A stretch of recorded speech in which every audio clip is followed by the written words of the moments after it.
Al-Thani confirmed that negotiators had reached an agreement. While we await political approval for the text, the agreement is expected to come into force shortly after midday, Israel time, on Sunday, the 19th of January.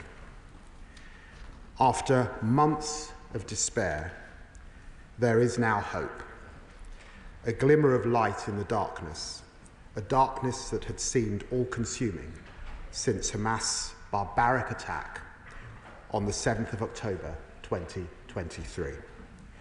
I'm sure the whole House remembers the agony as we learned the full horror of what had unfolded, the grief as we mourned those that were lost.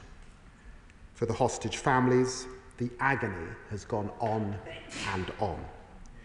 Members across the House will have met many of them, including the relatives of British citizen Emily Damari, and L.A. Sharabi, and Oded Leshef, and Avatan Orr. And I know we have families with us here in the chamber today. I want to pay tribute once again to them for their bravery, humanity and commitment to bring the hostages home. And I invite the House to remember those murdered in captivity, including Nadav Popawel and Yossi Sharabi. May their memories be a blessing. And I say to all those now waiting anxiously to see what this deal means for them, we are with you in the days and weeks ahead.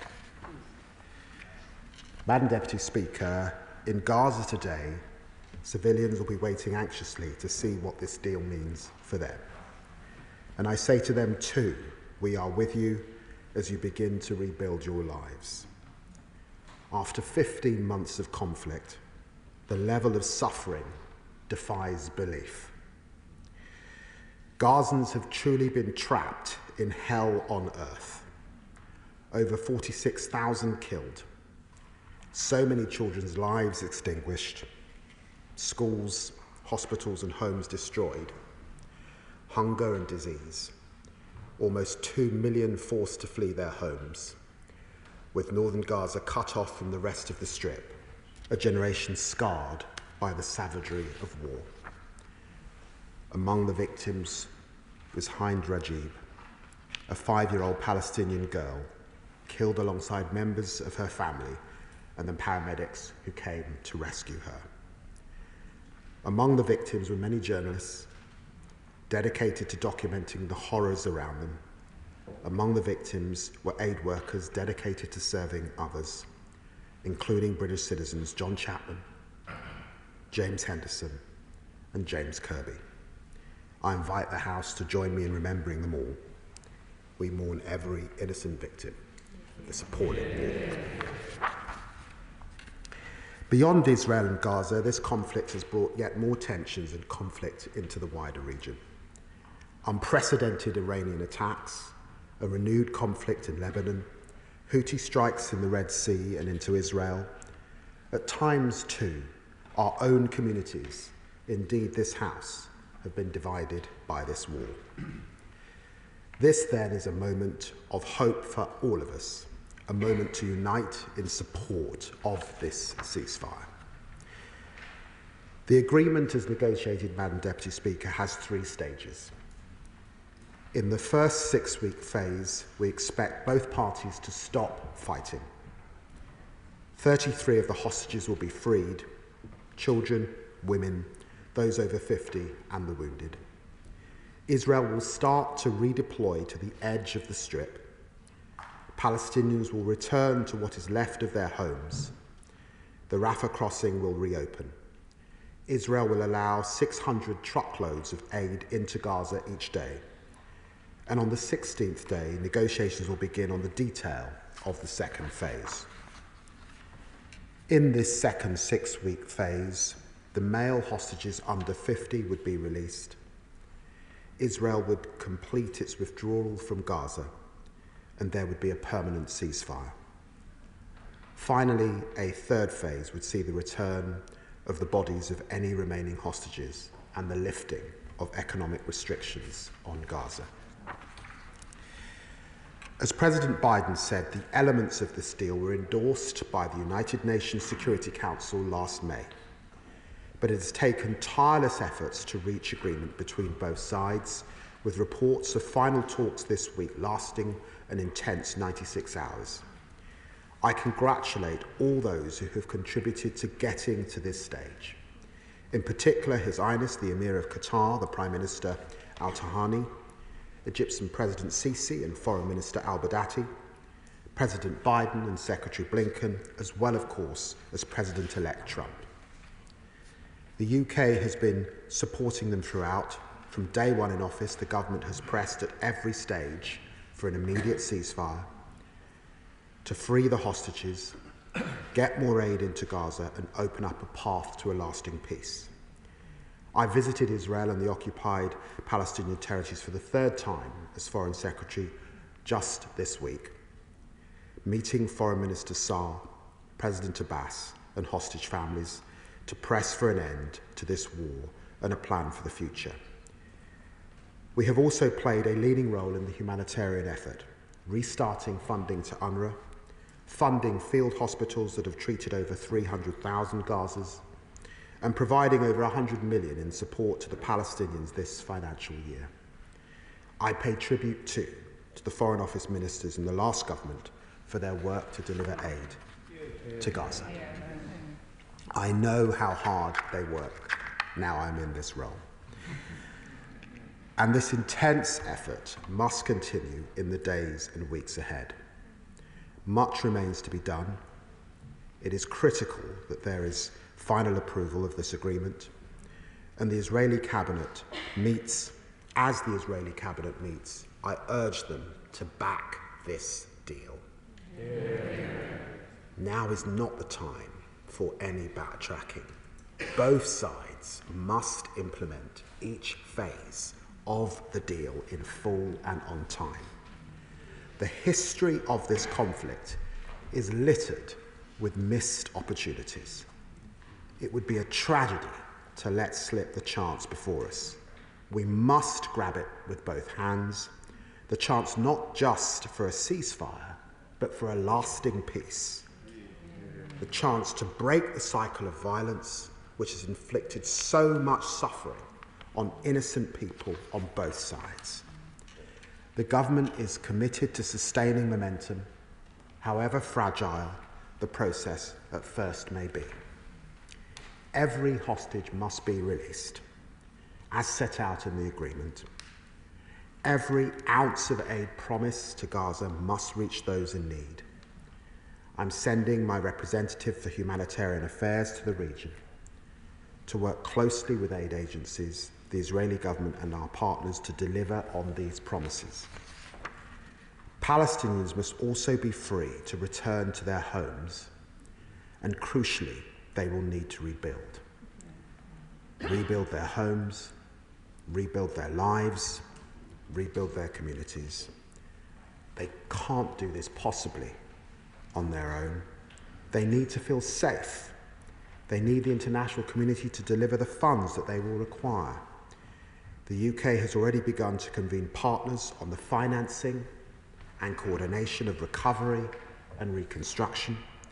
It's essential that the coming surge of assistance is properly coordinated and with the access and security to get people all that they need. Madam Deputy Speaker, the Palestinian Authority has a crucial role to play.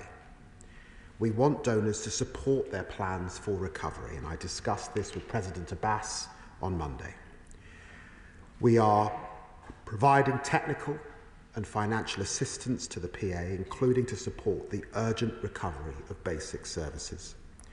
Working with the Palestinian Authority and civil society will help lay the groundwork for an inclusive Palestinian governance in Gaza. This is the best way to re-establish local order and security, and it is therefore a crucial first step in achieving not only better lives for Palestinians, but a future for Gaza no longer under the control of Hamas. Ultimately, it will take time to rebuild Gaza and rebuild trust between the two sides. There are risks, I must warn the House, at every turn. But we must try to use this agreement to establish a credible pathway to a two-state solution. Yeah. With equal measures of security, dignity and justice for Israelis and Palestinians alike. The decades-long conflict between Israelis and Palestinians cannot be managed. It must now be resolved. Madam Deputy Speaker, we're not yet there. There's much negotiating still to do. And as we debate in this House, fighting continues. This agreement awaits full political approval. The hostage families wait for those hostages to come home. Gazans wait for the horrors to be lifted. But we must still recognise the significance of this moment. It has been long awaited, frankly. It has taken far too long. And I sincerely hope it is now the basis for progress. Progress on bringing the hostages home, progress on bringing relief, reconstruction and hope to long-suffering civilians, progress towards a two-state solution with Palestinians and Israelis living in peace and security, a better future for all. I commend this statement to the House. Shadow Foreign Secretary Priti Patel. Thank you, Madam Deputy Speaker, and I'd like to thank the Foreign Secretary for his statement. All members recognise the fragile and sensitive nature of the current situation, and there's a long road ahead at one of the most important moments for the Middle East, which we all hope will usher in a sustainable end to this dreadful conflict in Gaza. This is a conflict that we should never forget was triggered by the horrific Hamas terror attacks of October the 7th in 2023. This was the worst terror attack in Israel's history and the most murderous pogrom against the Jewish people since the Holocaust. We have in our thoughts today the victims of that appalling massacre, those who lost their lives, including the hostages murdered in captivity, and those whose lives have been changed forever. Every single hostage must be returned safely home and reunited with family and friends after 15 months of the most unimaginable cruelty at the hands of Hamas. Even in the midst of this unimaginable pain and anxiety, the families of those held hostage have kept the torch burning for their loved ones, with publicity highlighting their plight with such resilience and tremendous bravery. We're joined in the House today by the families of hostages who we know will not be eligible for immediate release. And I met recently with Emily Damery's mother Mandy and Danny Moran, whose son Omi is also in captivity. I think we all pay tribute to them all for their unceasing campaign to secure the release of their loved ones and all of those in captivity. This, of course, Madam Deputy Speaker, will be a time of great emotions for them, mixed emotions, and in the coming weeks we must continue to wrap our arms around those hostage families. Madam Deputy Speaker, like the Foreign Secretary, I want to acknowledge the important role of Qatar, Egypt and, of course, the United States in getting us to where we are today in these talks. We will all follow these developments closely in the time and days ahead and expect the UK government to be fully engaged and involved in the heavy lifting that is really required now at this crucial time to make this agreement work and last. To that end, can I ask the Foreign Secretary whether he can tell the House specifically what role the United Kingdom government has played in these negotiations and its contribution to reaching this agreement? Can he give assurances that the UK will help Israel in any way possible to support the safe return of the hostages, which will be so critical in ensuring that this agreement is enduring? On the release of Palestinian prisoners, can the Foreign Secretary inform the House, it may be too early if not now, whether if any of those being released were responsible for the death or injury of British nationals and the steps being put in place to manage risk potentially of dangerous individuals being set free? On the question of humanitarian aid to Gaza, what work has he undertaken to unpick the awful bottlenecks that we have seen over months and months, where we've seen innocent civilians suffer? Will they now receive the vital aid that we've been told that will get through to bring this essential relief to communities across Gaza? In relation to the future governance of Gaza, we have heard little so far about the day after plan, but this is extremely important, and I know that the Foreign Secretary will come back to this House in due course, but I would welcome his thoughts on this.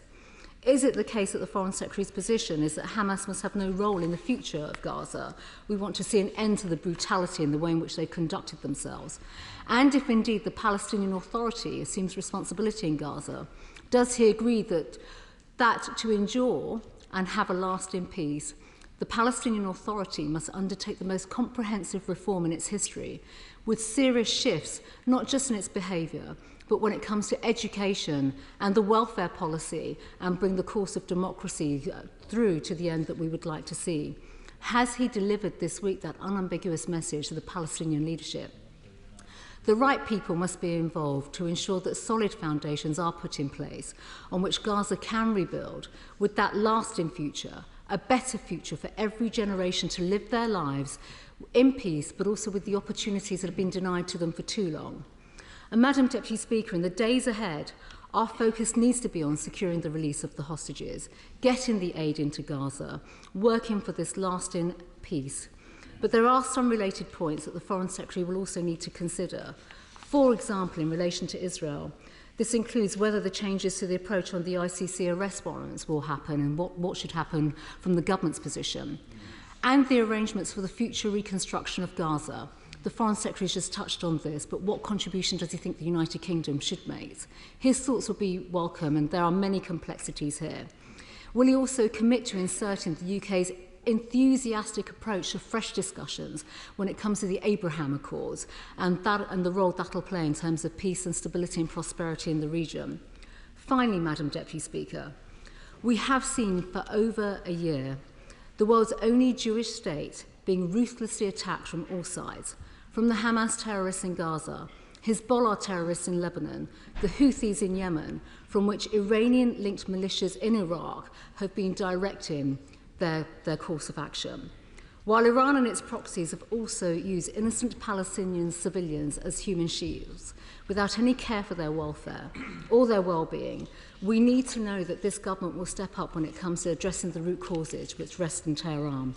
The government and the international community and all of us will want a robust strategy towards Iran if we want to build a lasting and sustainable peace in the Middle East.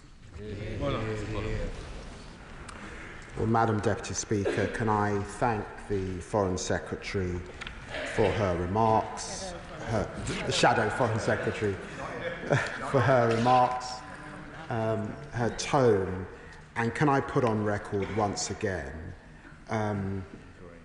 because doing this role, one understands the effort that one's predecessors have put in, the member for Braintree, the member for Royal Sutton Coldfield, and Lord Cameron before me, I know made tremendous efforts on behalf of the UK government to get us to this point, and like me would sincerely have wished that we were here sooner than we have reached, but this is indeed a day on which we can be grateful for the UK's diplomacy in getting us to this path. She will know, and she asks about the role that the UK has played.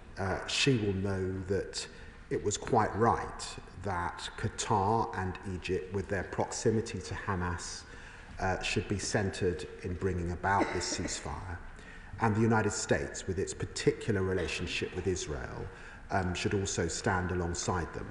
But she will know, because of our complex foreign policy relationship with all of those parties, the tremendous effort that UK diplomats have put in to get us to this path. And indeed, I was with them in Israel and in the occupied territories on Monday of this week. It was very important to be with British hostage families particularly, to assure them and counsel them that my judgment was that we would get to this point, as fragile as it is, and I do want to emphasise fragility, that we would get to this point at this time, but also to be in the occupied territories, in the West Bank and East Jerusalem, to spend time with President Abbas, to discuss with him what now needs to happen in terms of Gaza, in terms of their reconstruction, the reform that she rightly emphasises, that's essential for the Palestinian Authority. She knows that we have Sir Michael Barber working with the Palestinian Authority to lift up that capacity and the reforms that are going to be necessary to play that role alongside others, clearly, in Gaza. And when I think about others, I think about the international community as well. But alongside them, it was important that the UK plays its part. I'll come back to the subject of reconstruction in a moment. She rightly talks about the situation, the humanitarian situation in Gaza too. We have provided 112 million this financial year, including 41 million specifically for UNRWA. We do want to see the amount of trucks go up and the figure that has been set in the ceasefire agreement met. I would say this though, the situation requires proper governance in the Palestinian Authority, in Gaza, if we are to achieve that. At the moment, we have gangs. There's a possibility as the space opens up that actually we get an increase in gangs and less aid to the people that need it. This is the first phase of a deal. So there will still be hostages left after the first phase and into the second phase and potentially the third phase. We know that able men are not part of this first phase. They need humanitarian aid at this time, and hostage families press me to ensure that their loved ones are getting access to that humanitarian aid particularly. So this is a fragile moment, and the UK is pressing for a political process, because it is only a political process that doesn't just get you the ceasefire, it gets you the stability long term that means that Gazans can truly rebuild their lives. And she talks about a day after plan. The UK is ready to play a leading role in this process with international and regional partners. It should be predicated on tangible progress, in our view, towards a Palestinian state, with Gaza and the West Bank united under one government. The Palestinian PA's role in Gaza must therefore be front and centre. Planning needs to advance security for both Gazans and Israel. And Israel's security will be fundamental if we are to bring this to an end. And that will take intense negotiation and discussion. There clearly will be an important role for the international community in the coming days. But in this fragile moment of phase 1, if we are to complete phase 3, then we will need that intensity in terms of negotiation. And my view is very clear. There cannot be a role for Hamas. The terrorism must come to an end. Trust has got to be rebuilt. There cannot be a role for Hamas.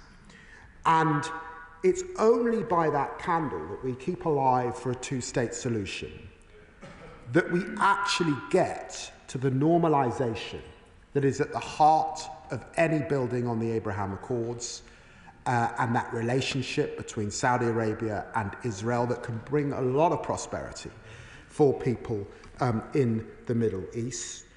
And she's right. Iran remains a malign force.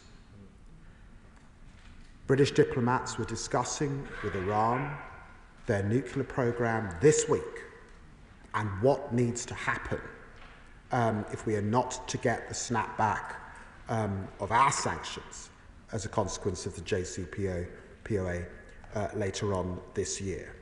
And we will do all we can diplomatically. This is a moment where the Iranians need to step up and do the right thing. And I know that this is acutely in the minds of the incoming administration in the United States. Thank you, Madam Deputy Speaker. Chair of the International Development Committee, Sarah Champion. Thank you, Madam Speaker. And I thank the Foreign Secretary for his statement and support every word that he says. No one wants a ceasefire more than I do. I can't, well, tell you the tears that I and this House have shed for all the innocent civilians who have been murdered and maimed. I can't think what the families of the hostages are going through, and if I'm honest, I don't want to think what the hostages themselves have endured. But the ceasefire is far from certain. The peace following it is far from certain.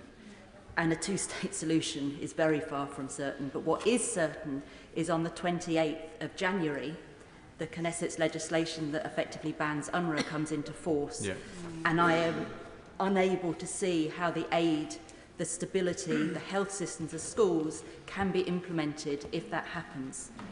My committee will be publishing a report on this tomorrow, but can the Foreign Secretary speak now about what he is doing to urge that legislation not to come into force and make sure that aid can flood in where it is needed? Well, I'm very grateful for the work of my honourable friend and her endeavours on behalf of this country and her committee on these issues. She's right. In the last Parliament and in this Parliament, colleagues on all sides have shed tears about this heartbreaking of conflicts. And in my 25 years in this Parliament, frankly, I have not seen such emotion from UK parliamentarians in relation to this central challenge. It is the position of the UK government that we do believe that in the midst of this conflict, where there are so many children out of school, there are so many children orphaned, there are so many hospitals lying in rubble, where there is disease, where there is famine, we cannot see how there cannot be a role for the central UN agency at this time, if this peace is to hold. And of course, I made that point to the Israeli government on Monday. Again, I wrote alongside my French and German colleagues to the Israeli Foreign Minister to make that point and press on the winterization plan that we believe has to be implemented.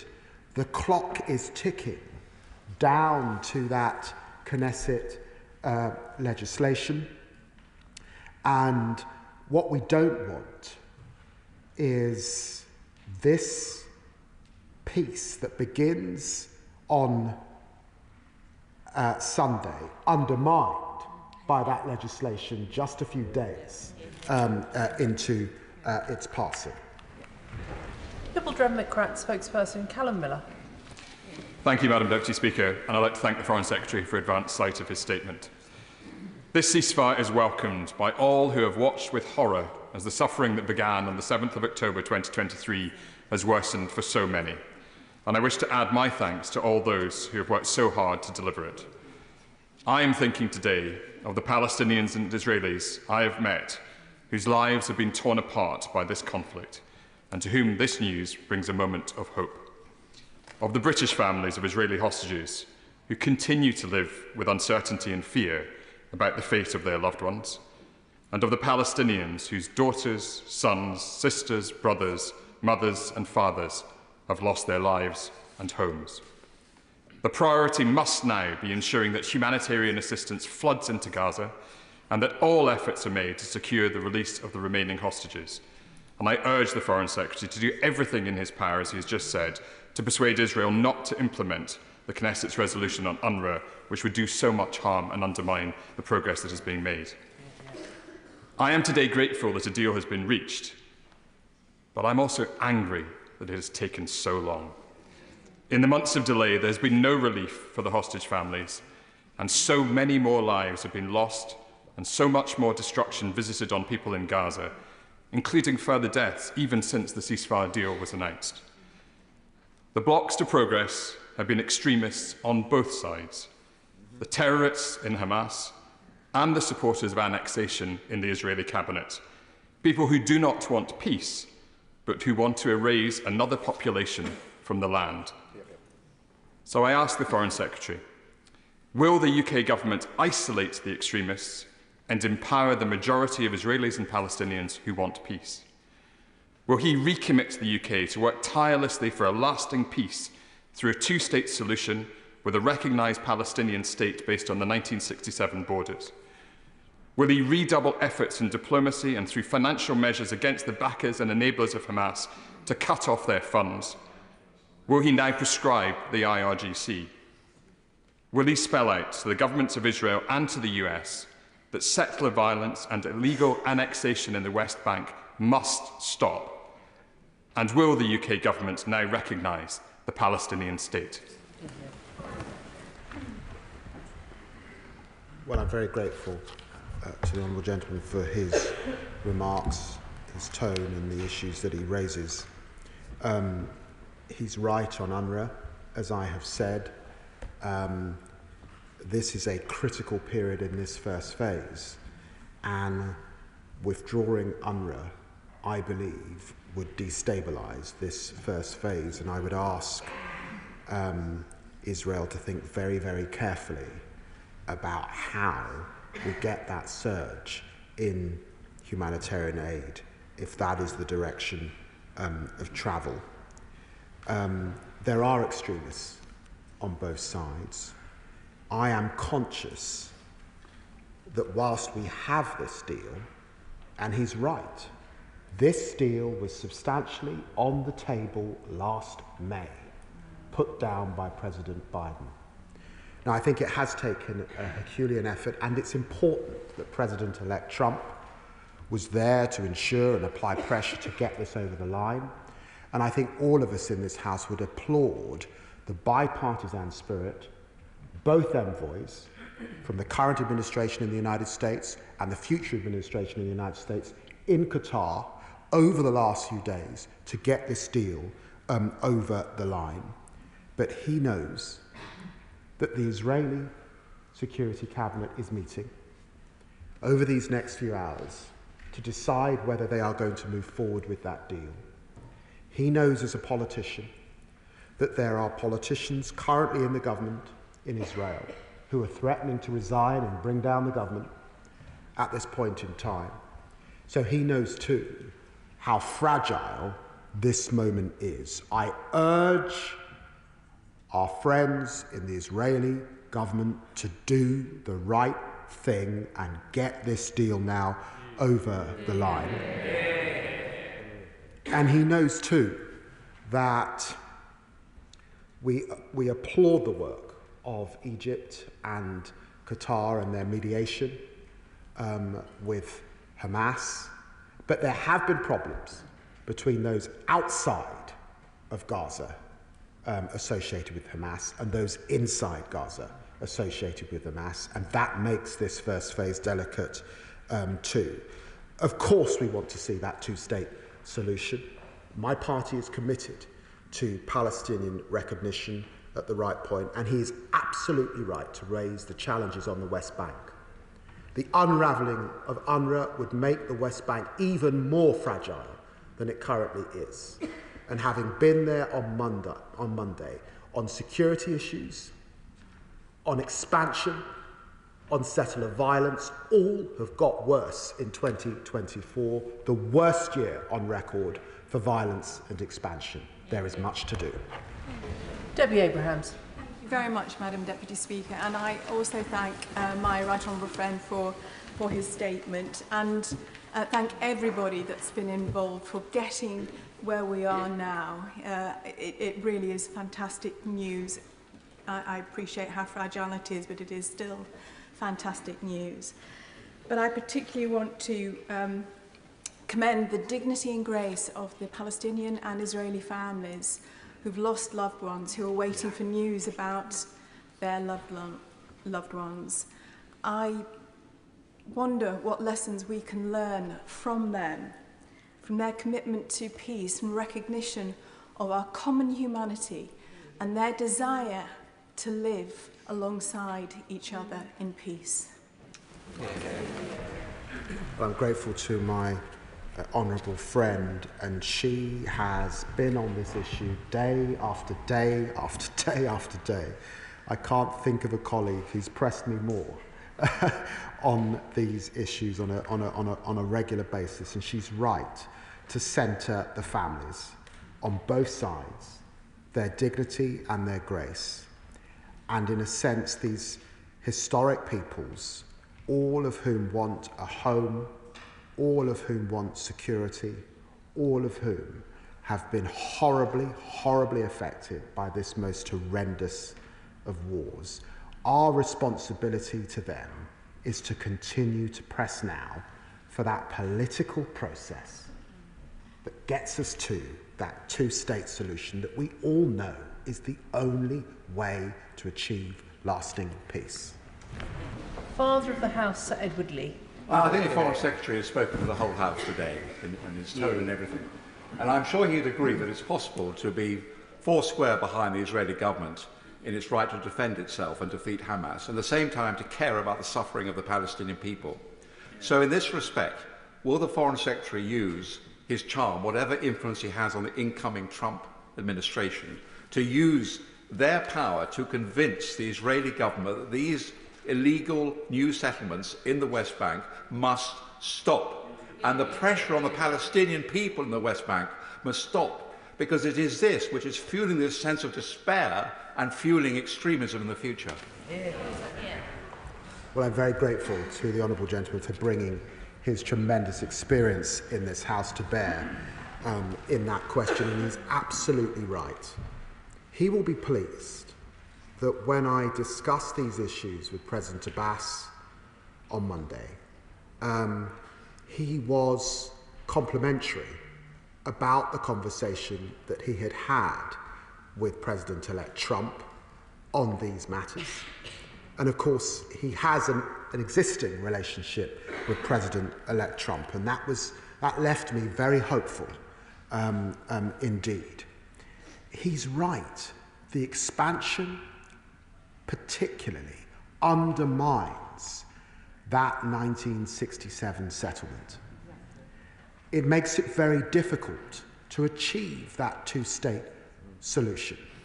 But in the absence of two-state, those who try to thwart that possibility are either saying their belief is in no state at all, which is entirely unacceptable, or it is in one state, in which they better get on and ensure equality for all.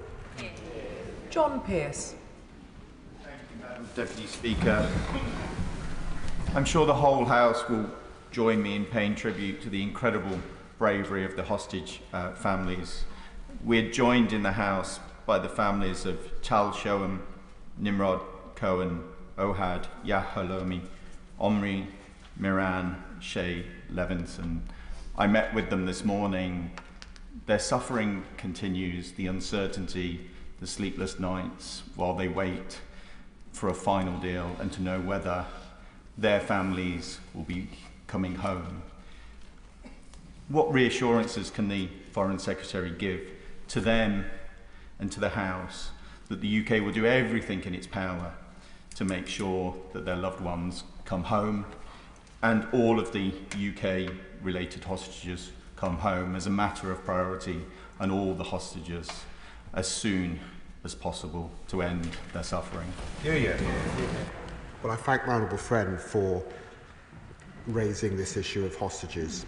Can I pay tribute to the 17 British nationals killed in this abhorrent attack since October the 7th?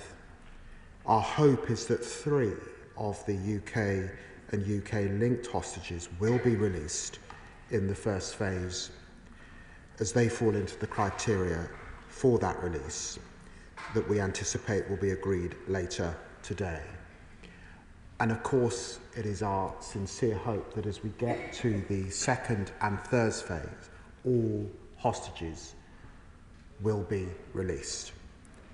We continue to work with all hostage families, UK-linked hostage families, and that's why I was with many on Monday, and it's why our representatives and diplomats have been in touch with them just overnight in the last few days, this is the most difficult of times as they wait to see the fate of their loved ones. He will recognise that there was fighting yesterday. 9 IDF soldiers lost their lives. There was fighting this morning, and it's likely there will be fighting right up to that ceasefire on Sunday. And so this is the most challenging of moments as those hostage families wait, and in the coming days and weeks pray that their loved ones are returned. James Cleverly. Thank you, Madam Deputy Speaker. I'd like to put on record my gratitude to the Foreign Secretary for the kind words that he said about the work that was done prior to his party forming a government, and I echo the praise that he has given to the US State Department, to the Egyptian and Qatari foreign ministers for the work that they've done getting this deal over the line. But as he said, it's not there yet. So I'd ask two things. To ensure that the hostages are released promptly, what can we do to make sure this deal does get over the line? And the second thing with regards to aid, sadly we have seen too much aid diverted away from the Palestinian people in Gaza and used to facilitate attacks against Israelis.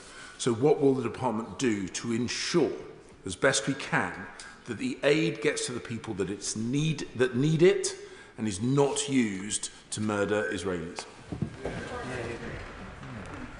I'm very grateful to the Honourable Gentleman, and he sent us the important work of the United Kingdom in relation to the humanitarian aid question, particularly at this time. He will know that in order for the aid to get in, we have to have security. He will know that there is a critical role for the United Nations, who can achieve about 250 of that truck number. It is my sincere hope that Israel is able to restart the use of commercial organisations to increase that number even further. But he will recognise that this presents a massive challenge, as has been set out by the head of UNRWA and OCHA. And that challenge is really that against a backdrop of huge displacement of Gazans over this time, against a backdrop of gangs roaming the streets and therefore the worry that they actually get access to the aid as the space opens up, there is a lot to do, and therefore how we achieve that security with the Israelis withdrawing, how Gulf states get the confidence to step in and begin that reconstruction. They don't want to put money in if it's all going to be torn down a few weeks or months later, is critical.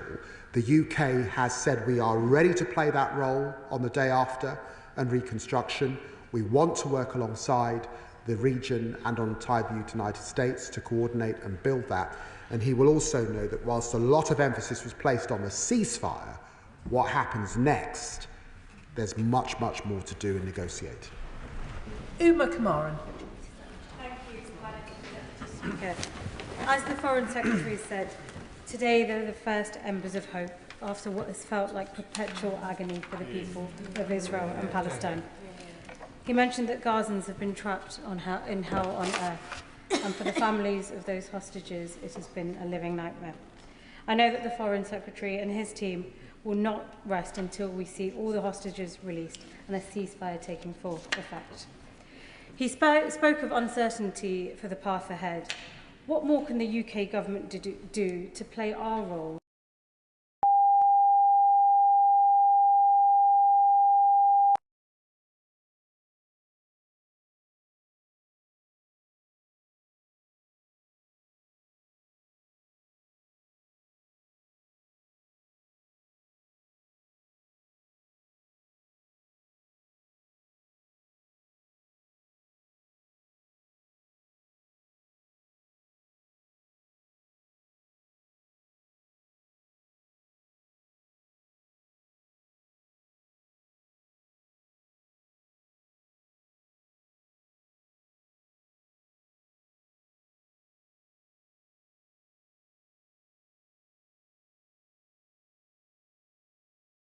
and applaud the expression of cautious optimism which he has given the House today. Cautious because, of course, at this time the agony of the hostages continue, and the urgent need for a quantum increase in humanitarian aid remains unrequited. The deal must be implemented in good faith, and I very much welcome the comment he made that Hamas can never again govern that space. Can I pay tribute to the extraordinary hard work and effectiveness of his diplomats and officials, and underline that Britain has a very important role to play in what comes next? And will he bear in mind that abject devastation can lead to unforeseen breakthroughs? Following the Yom Kippur War, we saw peace with Egypt, and it was after the Intifada that very significant progress was made on the Oslo Accords. Well, the Right Honourable Gentleman brings to bear his tremendous experience on these issues, built up over many years and many different roles in government and beyond. He's right to centre Hamas and the fact that they cannot play a role. But he probably, I think, agrees with me. I never believed, as some in the Israeli government believed, that they could eradicate Hamas solely by military force. What eradicates extremism is diplomacy and a political solution and a political horizon that pulls the rug from under the terrorists. And that's why it's hugely important that the UK now plays its full role on that political solution, that political horizon that actually brings about the peace, and not another generation of militant young men with terrorism and pain in their hearts. Laura Kirksmith. Thank you, Madam Speaker, and I thank the Foreign Secretary for his statement. I've dared to feel some hope that this ceasefire could be the beginning of the end of 15 months of pain and suffering in Israel since the appalling Hamas attacks, and the end of 15 months in which the entire population of Gaza has wondered day in, day out if they will survive another day of bombing. As a result, the humanitarian situation is dire. Staff at the Al-Auda hospital, the only still partially functioning hospital in the north of Gaza, report that they have been entirely cut off from aid supplies. That long-awaited and failed so far flood of aid is absolutely necessary, but of course the success of aid efforts must be measured not just by how many trucks get in, essential as that is, but also by how many lives ultimately are protected and saved. What measures is the Foreign Secretary taking to ensure that that is the case urgently? Well, I'm grateful to the Honourable Lady. 500,000 people have received essential health care as a result of UK funding in Gaza. It was very important when we came to office to support UK Med in their efforts. And over 600,000 young people in Gaza have received food as a result of our efforts. But there is a tremendous amount to do, and she knows that. The threat to UNRWA, I think, could thwart this in the coming days. How we really get those truckloads up, how the security is achieved to deliver for the Gazan people, and how people are returning to their homes, because that is now the hope, but she will understand that many of them are returning to rubble.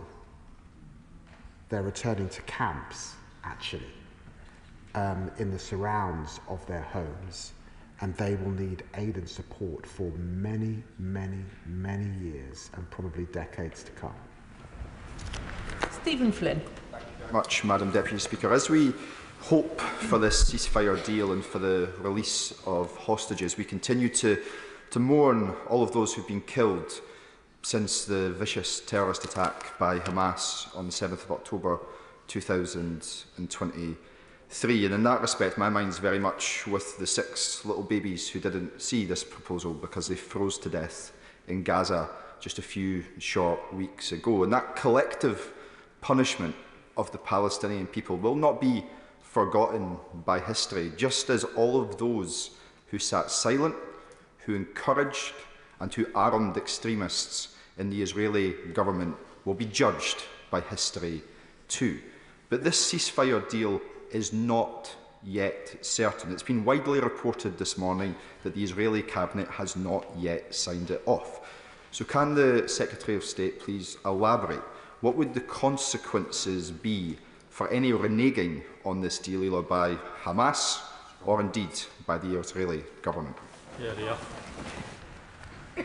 Well, can I say to the honourable gentleman that this party has always stressed the seriousness, of course, of the security and Israel's security in this most toughest of neighbourhood, with Iran and its proxies up to so much malign intent. But we have always insisted that it must be within international humanitarian law, and we have raised our concerns at every turn when we felt that that was being breached. And can I also say to him that it is my sincere hope, as the Israeli cabinet meet to approve this deal, that in this most serious of moments, that they hear what President-elect Trump has said about his expectations on this deal, that they hear a united House of Commons at this moment and our expectations on this deal, and that they do the right thing. Andy Slaughter. Madam Deputy Speaker, the Foreign Secretary rightly says we must use this agreement to establish a pathway to a two-state solution. Steps along that pathway were set out in the advisory opinion of the International Court of Justice handed down last July, which would give the reassurance and security to allow for reconstruction in Gaza. When will the government publish its response to that opinion? Well, I'm very grateful to my honourable friend and for all of his championing and his work over the last few months to centre the plight of people in Gaza particularly. And I know he has tremendous legal expertise in these matters. And I assure him that this issue is being studied in depth by the appropriate legal minds in government. And we hope to be able to say more when that process is complete. Sir Oliver Dowden. Thank you, Madam Deputy Speaker. Every Friday since October the 7th, many people have gathered in Boreham Wood, in the heart of my constituency, with a simple message: bring them home. Yeah. And can I urge the Foreign Secretary to use all the diplomatic efforts of His Majesty's government to bring that vision to bear.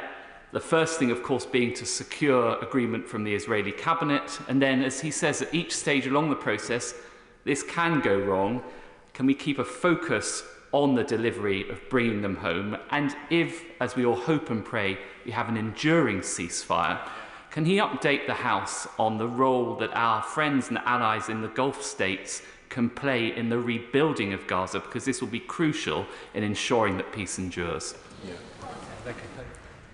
Well, I'm very grateful to the honourable gentleman for bringing to bear his constituency and that family of constituencies that we have in North London, where that candle for those hostages has been lit every single Friday, and that includes in the Stamford Hill area of my own constituency, which he knows is one of the historic homes of the Jewish community, many of them having migrated to Boreham Wood and Hertfordshire over the years. He's right to mention the importance of the Gulf states in relation to this. They can do so much on the reconstruction and the rebuilding of Gaza. They can do so much, I think, to support a rehabilitated and reformed PA. They can do so much to support the monitoring and the security arrangements that might need to be put in place, that will need to be put in place, if Israel is to be assured that they can withdraw and that Hamas will not attack them again. And we should remember the rocket fire that Israel experienced over many, many years, including, of course, the attack on October the 7th. So there's a key role for them, but they will not take up that role unless there's renewed, continued negotiation beyond phase one, and that begins in 16-day time, and they will need a political horizon too. Yasmin Qureshi. Thank you, Deputy Speaker. I welcome the ceasefire. 15 months of relentless bombing of hospitals, schools, refugee camps, women and children. For the ceasefire to last, it's really important that Israel has to be compelled to recognise that Palestinians have right to freedom, justice and self-determination. So can I ask the Foreign Secretary what steps are being taken to thicken the thin layer of ice on which this ceasefire agreement is skating on, and to tell us what steps have been taken for negotiations for a two-state solution, which is at the heart and root cause of this problem, and to ensure that East Jerusalem is the capital of Palestine. Madam Deputy Speaker, I'm conscious how many people are on their feet. I will attempt to go a little bit quicker over this period. I say to my honourable friend, the Palestinian cause is a just cause. Two-state solution is where we've got to be. A political process is necessary. I will play my full part, and I reassured President Abbas that we will do that over the coming days and weeks. Liz Saville-Roberts. Yes, very on. And as we, of course, live in hope of a ceasefire and the release of the hostages, we cannot, however, forget everything that has come before. The mass atrocities on October the 7th were followed by 15 months of destruction waged against Gaza's civilians by the Israeli government. He mentioned how we eradicate extremism. Extremism is also eradicated by justice. Only justice in itself seeks redress to crimes. What steps is he taking, therefore, to support the ICJ and the ICC to hold all perpetrators of war crimes to account? And will he publish the full record of the UK's political and military involvement in the conflict so far? Well, we have always been clear at the importance of international humanitarian law. And we have always been clear on the importance of our international courts to determine this. And let me be crystal clear.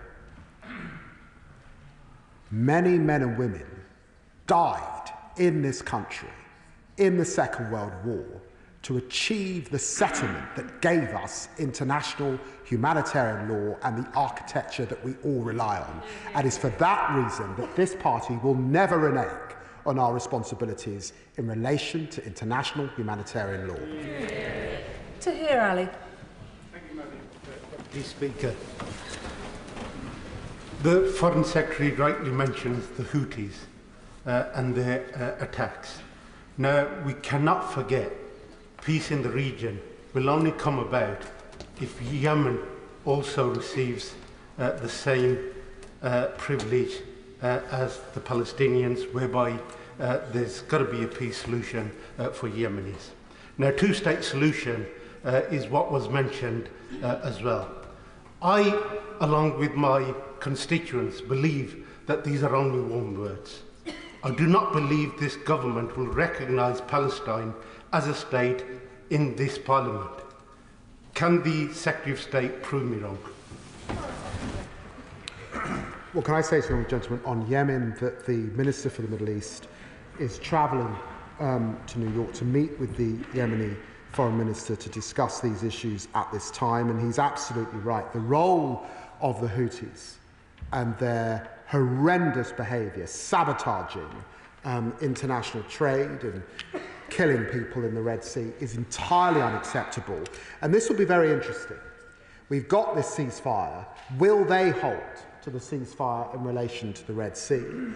We will act where we need to deal with the problems that we're seeing in the Red Sea. And I would say to the Honourable Gentleman, this is a moment to have hope for those two states. and to keep that alive.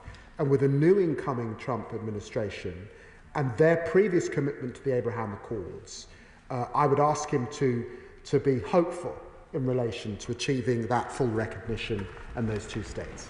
Bob Blackman. Thank you, Madam Deputy Speaker, and I welcome the Foreign Secretary's tone, content and above all else cautious statements that he's made. Clearly there are concerns that as a part of this deal that Hamas are trying to resile from the commitments they've made. In fact, the Hamas leader overnight praised the events of October the 7th, vowed to keep repeating them until Israel is eliminated, and called upon all his followers to continue the fight. Equally, what the Foreign Secretary hasn't mentioned is that part of this deal, as I understand it, is the release of convicted Palestinian prisoners who are convicted of terrorist offences. So the risk is that those will return and cause more problems. So what can he do to make sure that indeed Hamas are eliminated from government in Gaza so that the Palestinian Authority can take control and make sure that actually peace is restored to the region? And we look forward to the release of the hostages and indeed cessation of hostilities. Well, the Honourable Gentleman is right that over this period we could see up to 1,500 prisoners released, and it will be weighing very hard on the hearts of many Israelis that amongst those prisoners will be people who have committed murder. And it will be heavy on their hearts that they're returning to Gaza. And our view is you need a political process if you are to undermine seasoned terrorists who by necessity are swapped to get these hostages out. This is a delicate process. There's a process within Israel where some of those families affected can object. But he's right to recognise the balance that is struck in order to achieve the hostage deal and the necessary ceasefire over the coming days. Melanie Ward. Thank you, Madam Deputy Speaker. As a former aid worker, in April last year, I was in Gaza and witnessed the enormity of the horror and destruction for Palestinians there. The scale of the human trauma of the last 15 months is a gaping wound on the conscience of the world. Israeli babies held hostage, some 20,000 Palestinian children killed. The Foreign Secretary has made clear he agrees it is desperately important that this ceasefire agreement holds, goes ahead, and that the deal is implemented in full, including the reconstruction of Gaza, and he is absolutely right. Does the Foreign Secretary agree with me that the Palestinians of Gaza, including my friends and former colleagues, Mahmoud, Mohammed, Mo, Fikr, Wasim, and so many others displaced within and outside Gaza, must have free movement to return to their homes or what is left of them, and that this must include the reopening of the Rafah crossing? Well, can I pay tribute to my honourable friend, who I know has lost friends and colleagues over the course of these past 15 months. And can I pay tribute to her work before coming into this place and her work now. The Rafah crossing must open.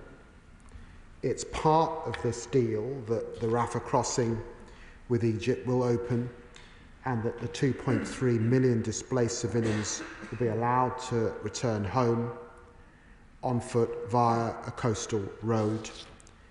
And she, I know, recognises the tremendous medical support that's still necessary across the country, the many, many children without parents. And can I say personally, as a parent of an adopted child, that I am particularly concerned about the many orphans and how we provide for them in the coming months and days.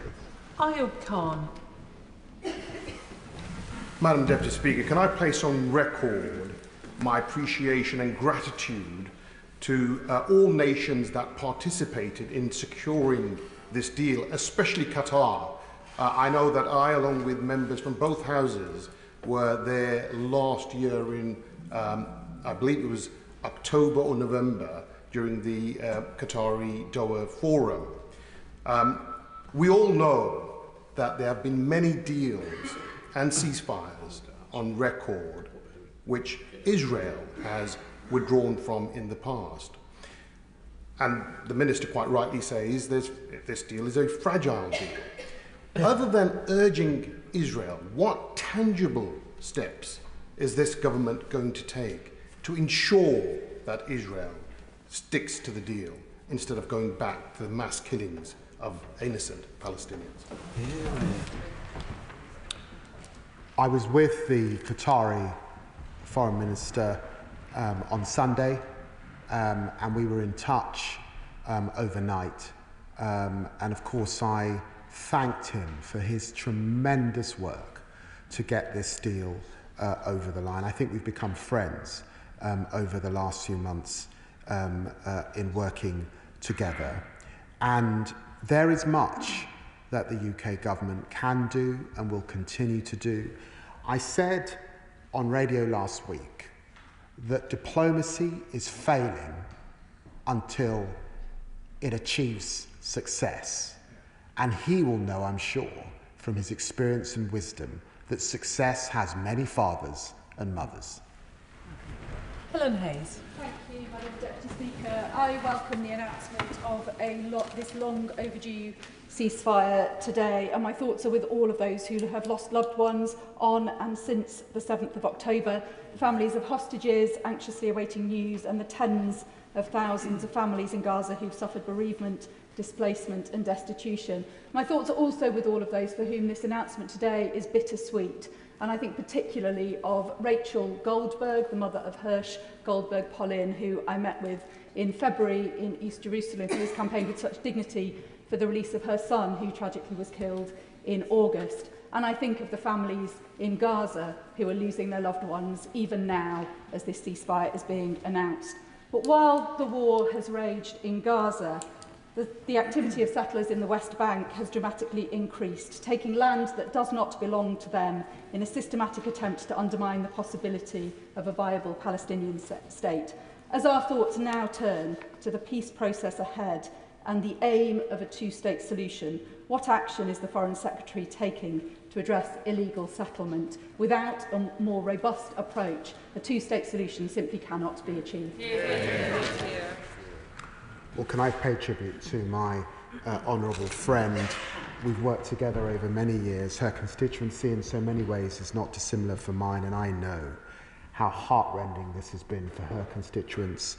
And I also know the grace, the manner and the fortitude with which she's represented their interests very strongly within the Labour movement.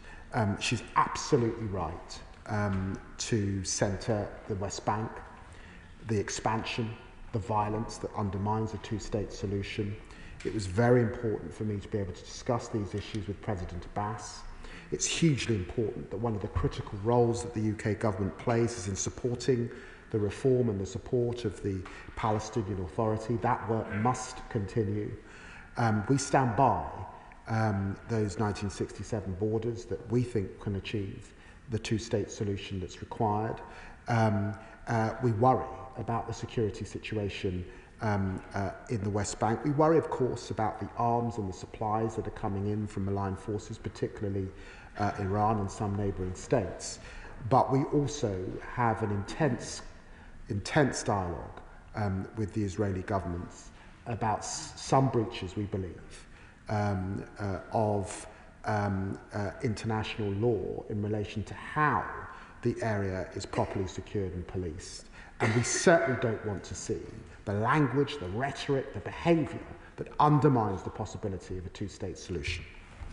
Kit Malthouse.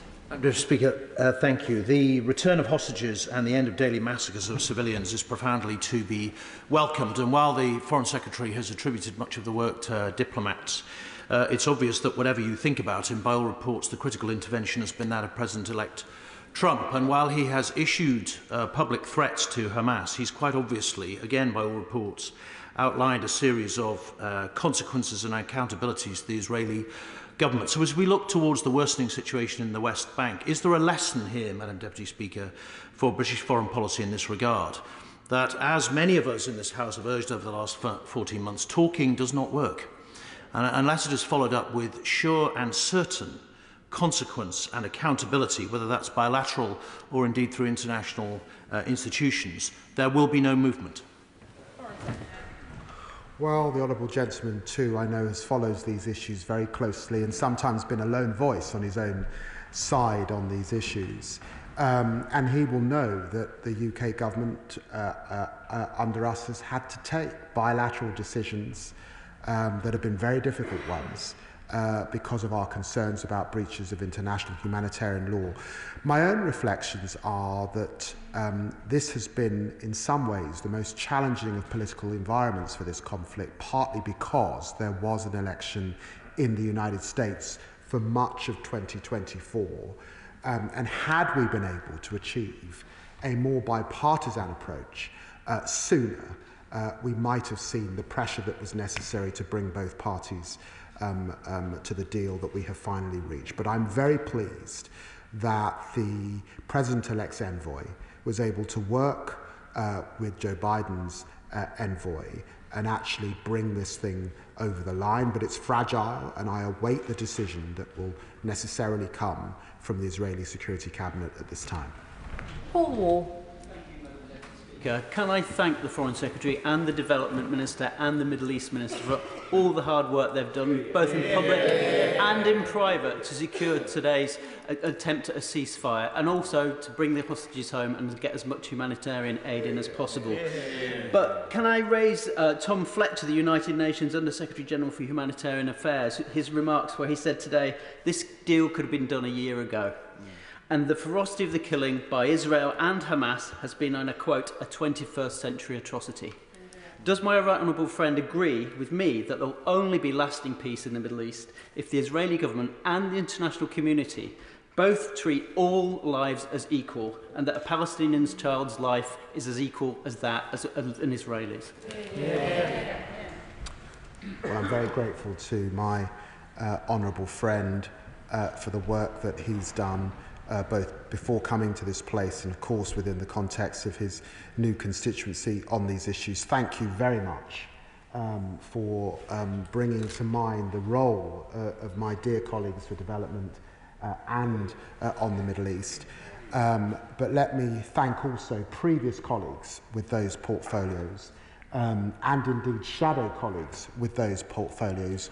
Many of us have played a part to ensure that we get to this end, and he's right too that there will be time for a lot of reflection on how we got here and why we got here.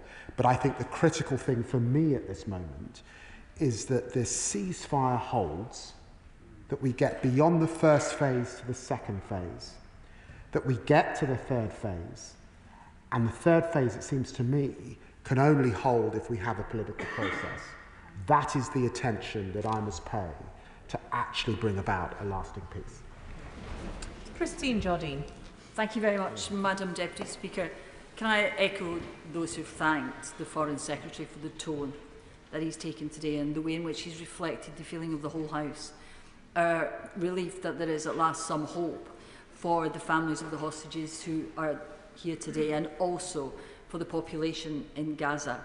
He's spoken of the need of a political process to ensure that this process succeeds. And he's spoken about the hope that needs to be part of eradicating extremism in the Middle East. So would he agree that perhaps this is that appropriate time he's talked about, of holding out the hope of a two-state solution, of a Palestinian state, and that now might be the perfect time for this government to recognise a state of Palestine? Well, the Honourable Lady is right that a two-state solution is the only way to establish peace. She knows too that recognition in of itself does not achieve that. It's always been my view that alongside important international partners like France, this is an important issue. If we're serious and we achieve that political process, then it, I think, might right and properly be that recognition is part of that process to cement the two states that are necessary. And this government, and I suspect previous governments, fully understand the importance of the UK role and applying that at the appropriate moment, precisely because we have that distinguished responsibility of having a seat on the United Nations Security Council. Stella Creasy. Thank you, Madam Deputy Speaker.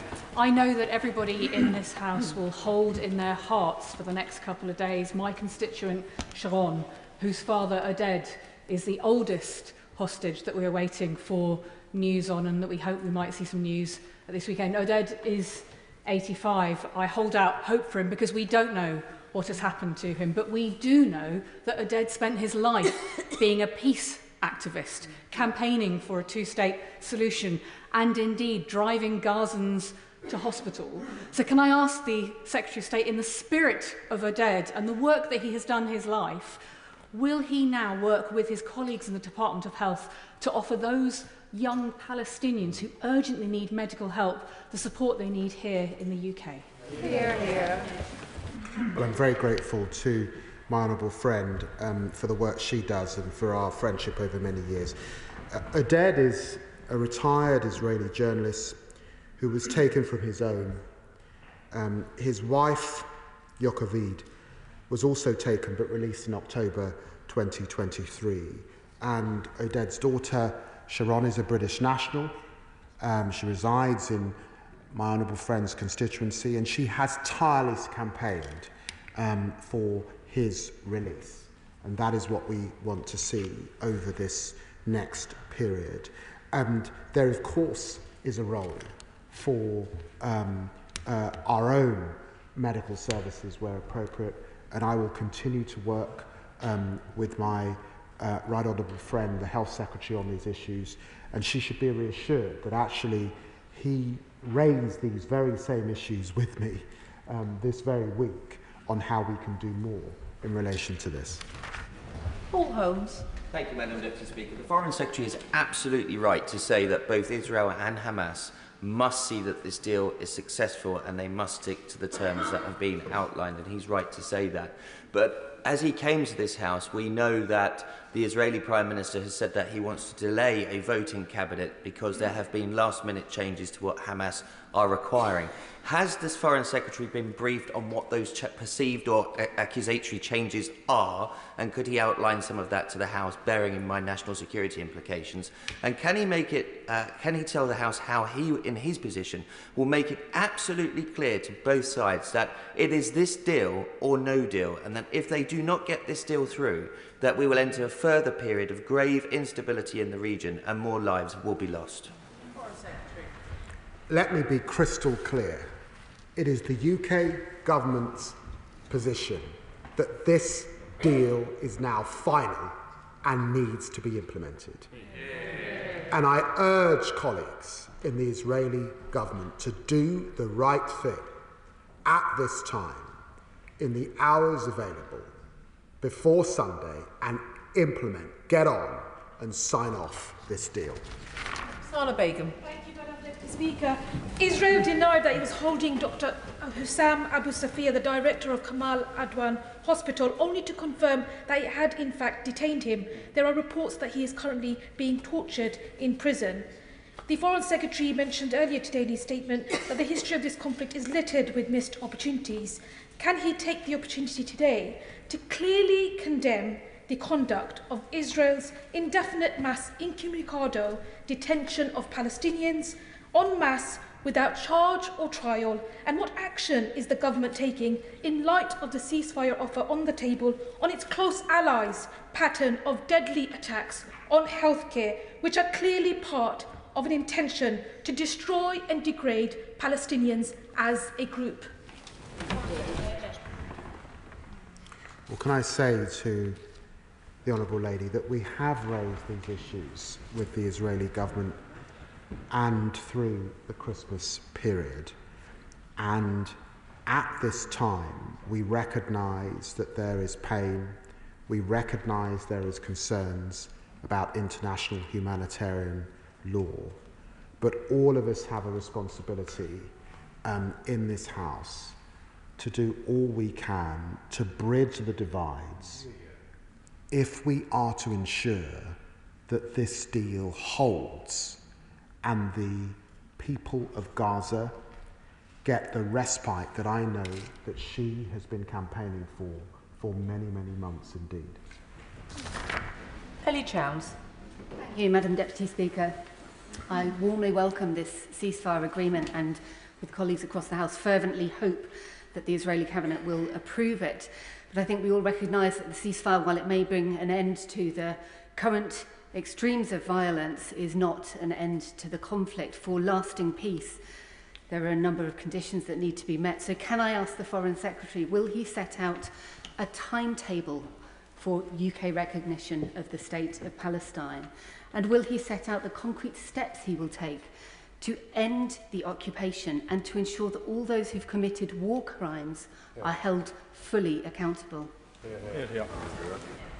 What can I say to the Honourable Lady? I can't set out a timetable because the UK government alone cannot possibly be responsible for a timetable that necessarily will involve the Israeli government, the Palestinian Authority, our friends in the United States and Arab partners particularly. So it's not going to be possible for me to set out a timetable on these issues. But I would ask her to have faith. That's why I sat down with President Abbas this week to discuss these very same issues. And on the question that she rightly raises of accountability, that must be a necessary matter for our international courts. And I've said from this dispatch box why we hold dear in this party the importance of international humanitarian law. Nick Smith. Thank you, Madam Deputy Speaker. Can I applaud the Foreign Secretary for this very welcome statement today? Whilst bricks and mortar is crucial to rebuild Gaza, what more can the Secretary of State say about investing in the democratic, the justice and the security institutions there to help underpin the movement towards a possible two-state solution in the future? I'm very grateful to my honourable friend for that question. The United Kingdom has unique capability and experience in governance issues particularly. We have unique partners, not just partnerships, not just with Israel, but clearly with the Palestinian Authority and Arab partners, and of course a special relationship with the United States. So we are uniquely positioned in relation to this next phase. And I look forward to discussing these issues with the incoming Secretary of State, Senator Rubio, in his role in the coming months to see what more the United Kingdom can do. Graham Stewart. Thank you, Madam Deputy Speaker. Can I thank the Foreign Secretary for his statement, express hope that this ceasefire is agreed and implemented and that the humanitarian aid we want to see follows on from it. In that light, does the Foreign Secretary share my concern at evidence that UNRWA has been penetrated by Hamas and that the school curriculum in schools run by UNRWA have propagated hate? Does he agree with me that the reform of UNRWA is a job that hasn't yet been finished? It needs to be looked at. So there's note that UNRWA does not act as a place where terrorists can hide and hate can be promoted. Well, I was horrified at the allegations against UNRWA when they came up. And it was entirely proper and appropriate that the United Nations got someone of eminence and importance to play the role to look at these issues. I know Madam Colonna. I spoke to Madam Colonna following her review, and in re-establishing funding to UNRWA, we gave £1 million to the UN to assist with them in the implementation of her plan. You're right that that process is not yet complete, but it is also the case that we heard again this morning from United Nations representative that they are reassured that process is happening, is underway, and that UNRWA cannot be a hiding place and can never be a hiding place for those who would commit terrorism. John McDonnell. Can I bring him back to the issue about the recognition of the state of Palestine? Because I agree with him, we've got to maintain the momentum of hope for all concerned. Although he can't give us a timeline today, could he set out the criteria that the government will use to judge that the time is right for the recognition of the state of Palestine? Well, Madam Deputy Speaker, my right honourable friend will know that in some ways this is a moment of peril when we talk about that political process. On the one hand, we have the potential for Saudi normalisation and 2 states for the Palestinian people. On the other hand, we have those, some in Israel, who will never be committed to 2 states and talk instead of annexation. These two are opposite things. And that's why the next few months are so important, and it would be folly for me to stand at this dispatch box and give timetables. Jeremy Corbyn. Thank you, Madam Deputy Speaker. Obviously, we hope that the Israeli Cabinet makes a rapid decision to support this ceasefire agreement. But a ceasefire agreement is only a ceasefire, and one hopes it's going to be rapidly followed by the release of all of the hostages and of the prisoners as been agreed. However, there have been some major developments over the past 2 years, particularly on the legal front, where the International Court of Justice has recognised acts of a genocidal nature have taken place and also called for Israeli withdrawal from the West Bank and an end to the settlement policy. Will the Foreign Secretary commit the British government to demanding that all of the ICJ recommendations are carried out and that Israel does have a programme of withdrawal from the West Bank and an end to the settlement policy? There cannot be any peace for the Palestinian people whilst they remain under occupation. They've suffered so much, they've lost so much, they've lost so many, and the mental scars of the people of Gaza are now going to be intergenerational. They're going to need a lot of support to get through this, and above all, international recognition of the state of Palestine. Well, let me begin by recognising the unique way in which the Honourable Gentleman has raised these issues in this House over a lifetime of work, and his commitment to justice and accountability in this particular era. It is right and proper that international humanitarian law is followed, and it is right and proper that the international courts do their work. And let me also be clear that this government does not believe in illegal occupation, that this government is committed to 2 states. And let me repeat again, we cannot tolerate the violence. We cannot tolerate the expansion. We recommit ourselves to continuing to work with civil society on the ground in the West Bank and the occupied territory who are documenting these things, and actually both governments have continued to support those organisations over many, many years. And clearly when we get to that settlement, it will essentially come down to swaps and very serious negotiation in terms of that land on both sides. We recognise that, and that's why expansion is so thoroughly unacceptable. Gordon McKee. Thank you. Ceasefire is good news. It's been welcomed around the world, and it will be welcomed by my constituents as well. It's a time of relief, but also of great grief for the many tens of thousands of lives that have been lost.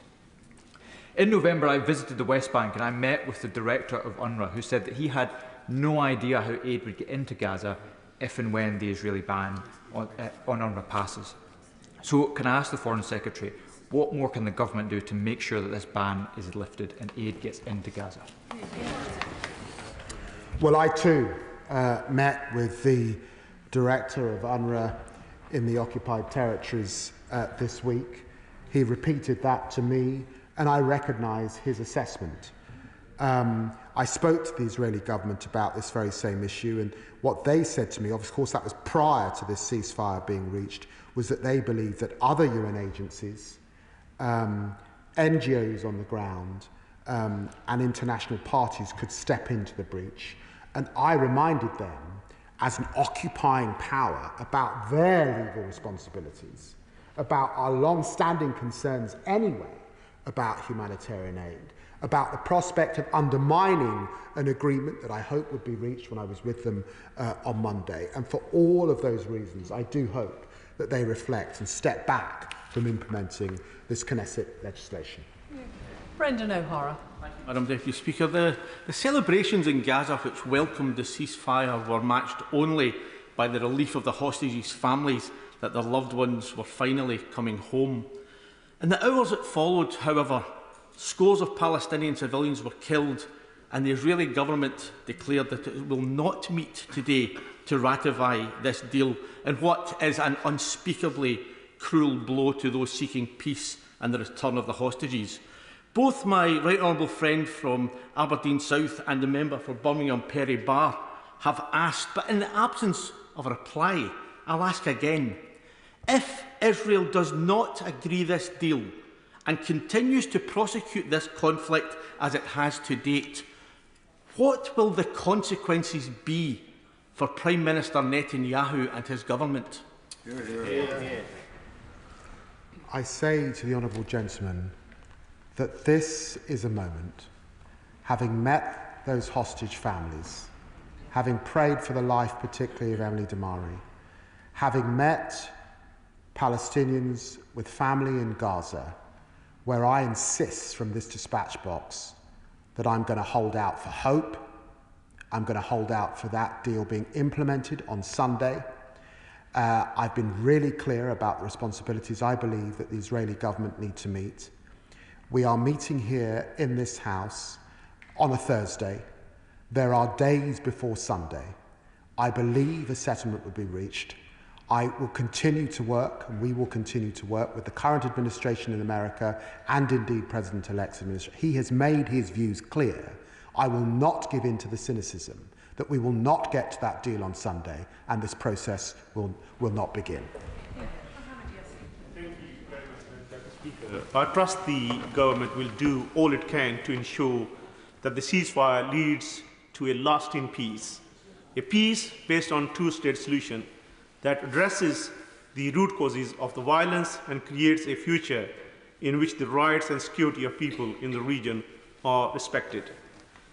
Will he now redouble his efforts in urging his counterparts in Israel to grant full access to humanitarian organizations such as UN that are urgently seeking to deliver aid in Gaza, as well as to ensure journalists have unfettered access to report on the situation?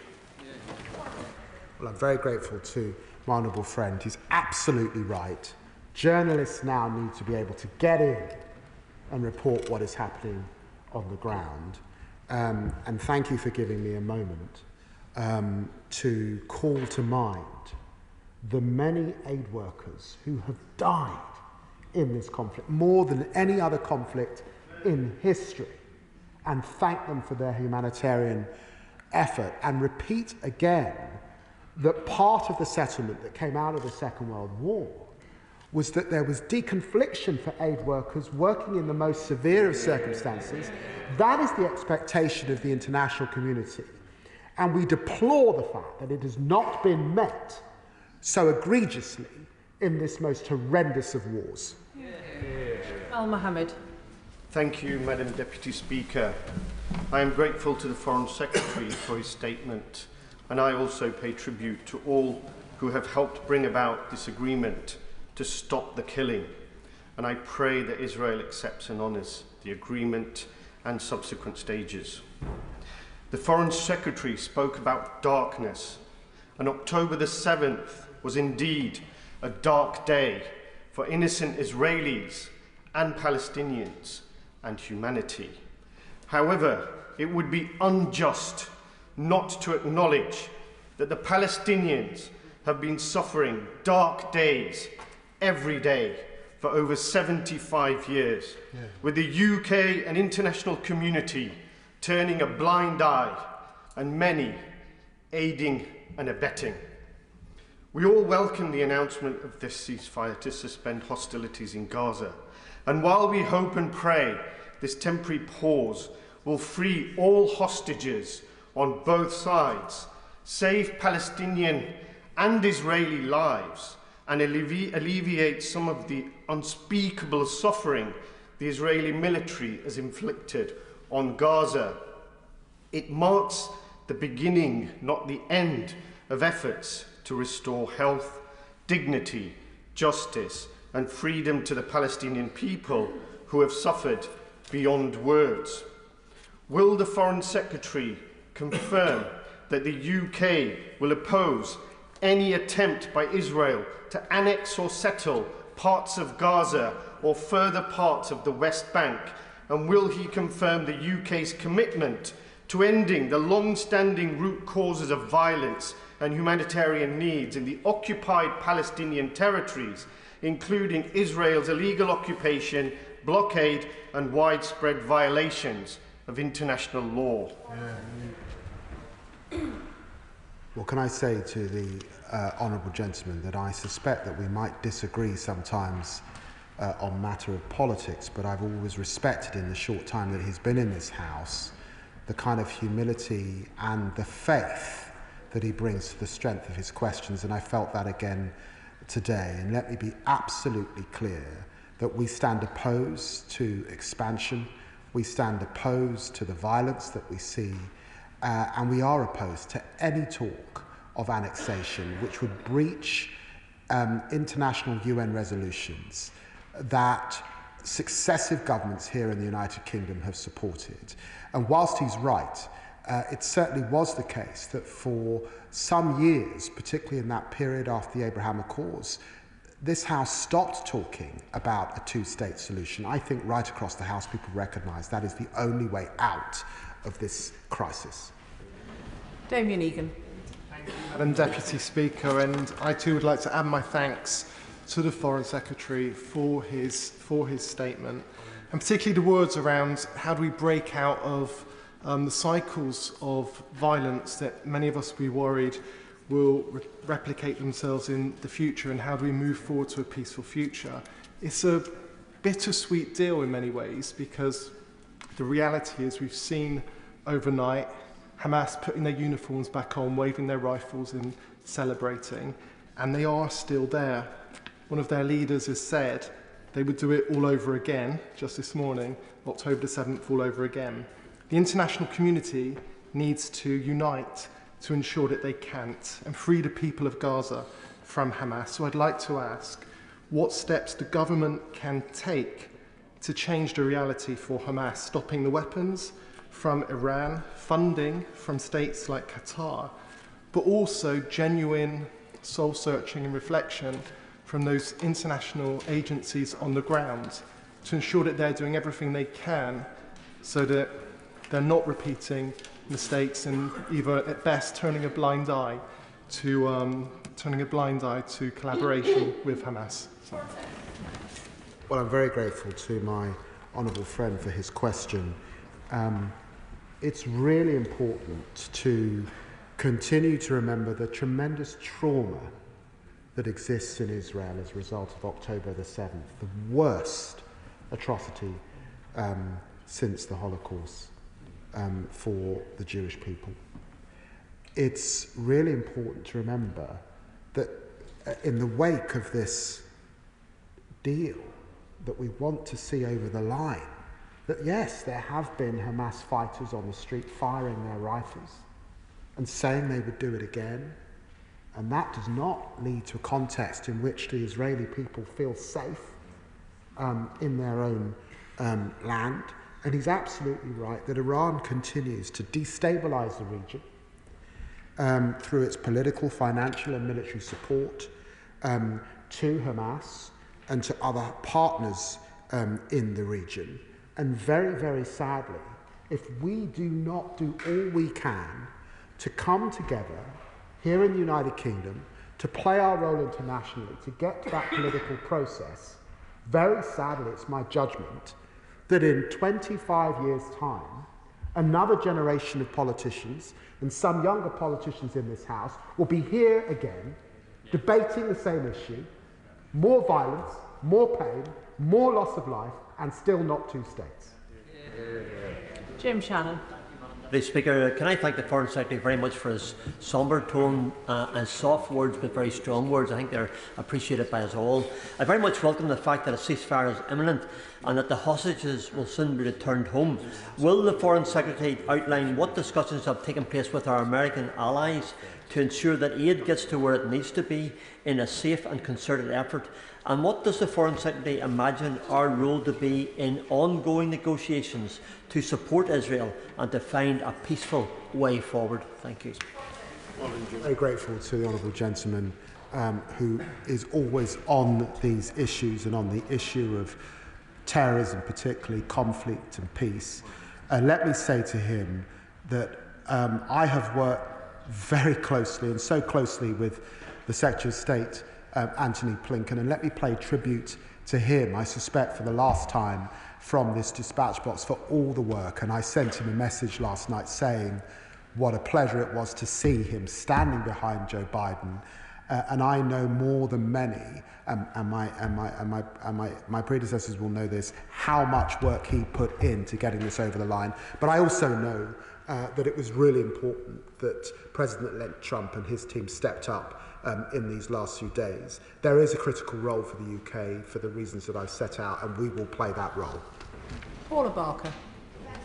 Mr. Speaker, it has been a long and painful road to get to this point, but today's welcome news of a ceasefire deal is finally a sliver of hope. It's always been clear that the release of hostages and a ceasefire were necessary steps to pull the Middle East from this abyss, which has cruelly taken so many innocent lives. But I wanted to touch on the point that the Foreign Secretary has just made from the dispatch box about in 25 years' time, another generation of politicians and younger politicians in this House could be debating the two-state solution. I have said many times to the Foreign Secretary that the recognition of a Palestinian state is not the byproduct, it is the route to recognition. So will he be brave, will he be bold, and will he ensure that we are not here in 25 years' time debating a two-state solution, because he is going to recognise the state of Palestine much, much quicker than that. Very grateful to my honourable friend and for the way in which she has championed these issues on behalf of her constituents, pressed them again and again and again and again. And let me say to her, the real dilemma in terms of Palestinian recognition. There are some who want Palestinian recognition, essentially because they believe that two states is years away and will never be achieved. And they want the UK government to say, we'll do it now, put a marker in the sand, despite the fact that it's years away and it will never be achieved. And there are others who recognise the important role of the UK in relation to its responsibilities as a permanent member of the UN Security Council, and therefore understand that we will do that, but we will do it when we know it's going to happen and it's in sight. This is one of those critical moments. One of those critical moments, and believe me, I will play my part. Shawkat Adam. Thank you, Madam Deputy Speaker. Yesterday, on the streets of Gaza, mothers came out to celebrate with the news of the impending peace deal.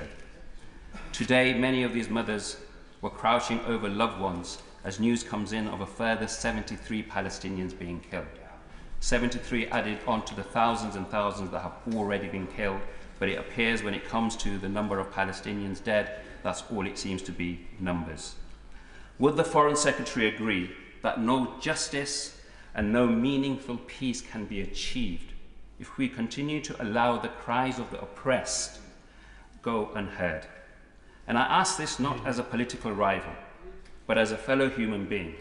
The Palestinian people, and indeed the families of the hostages, have no more time for rhetoric, platitudes, and words.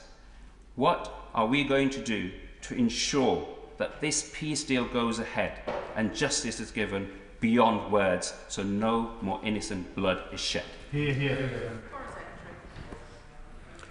Well, let me say to the honourable gentleman that the Palestinian cause is a just cause, and that is why we recommit to two states.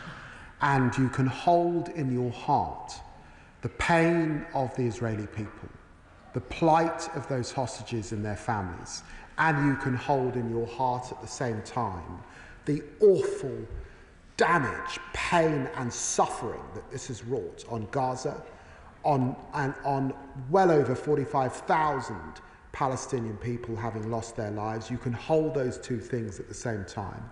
And that is, of course, what the UK government attempts to do as it tries to bring about conciliation, tries to uphold international humanitarian law, and ultimately wants to get to a process that brings about genuine peace where these two countries can live side by side with security and peace.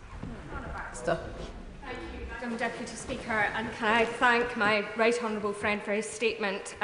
The news of a possible deal is very welcome indeed, and I wish to associate myself with the hopes of colleagues across this House that the hostages are released, returned, and that humanitarian aid is flooded into Gaza as soon as possible.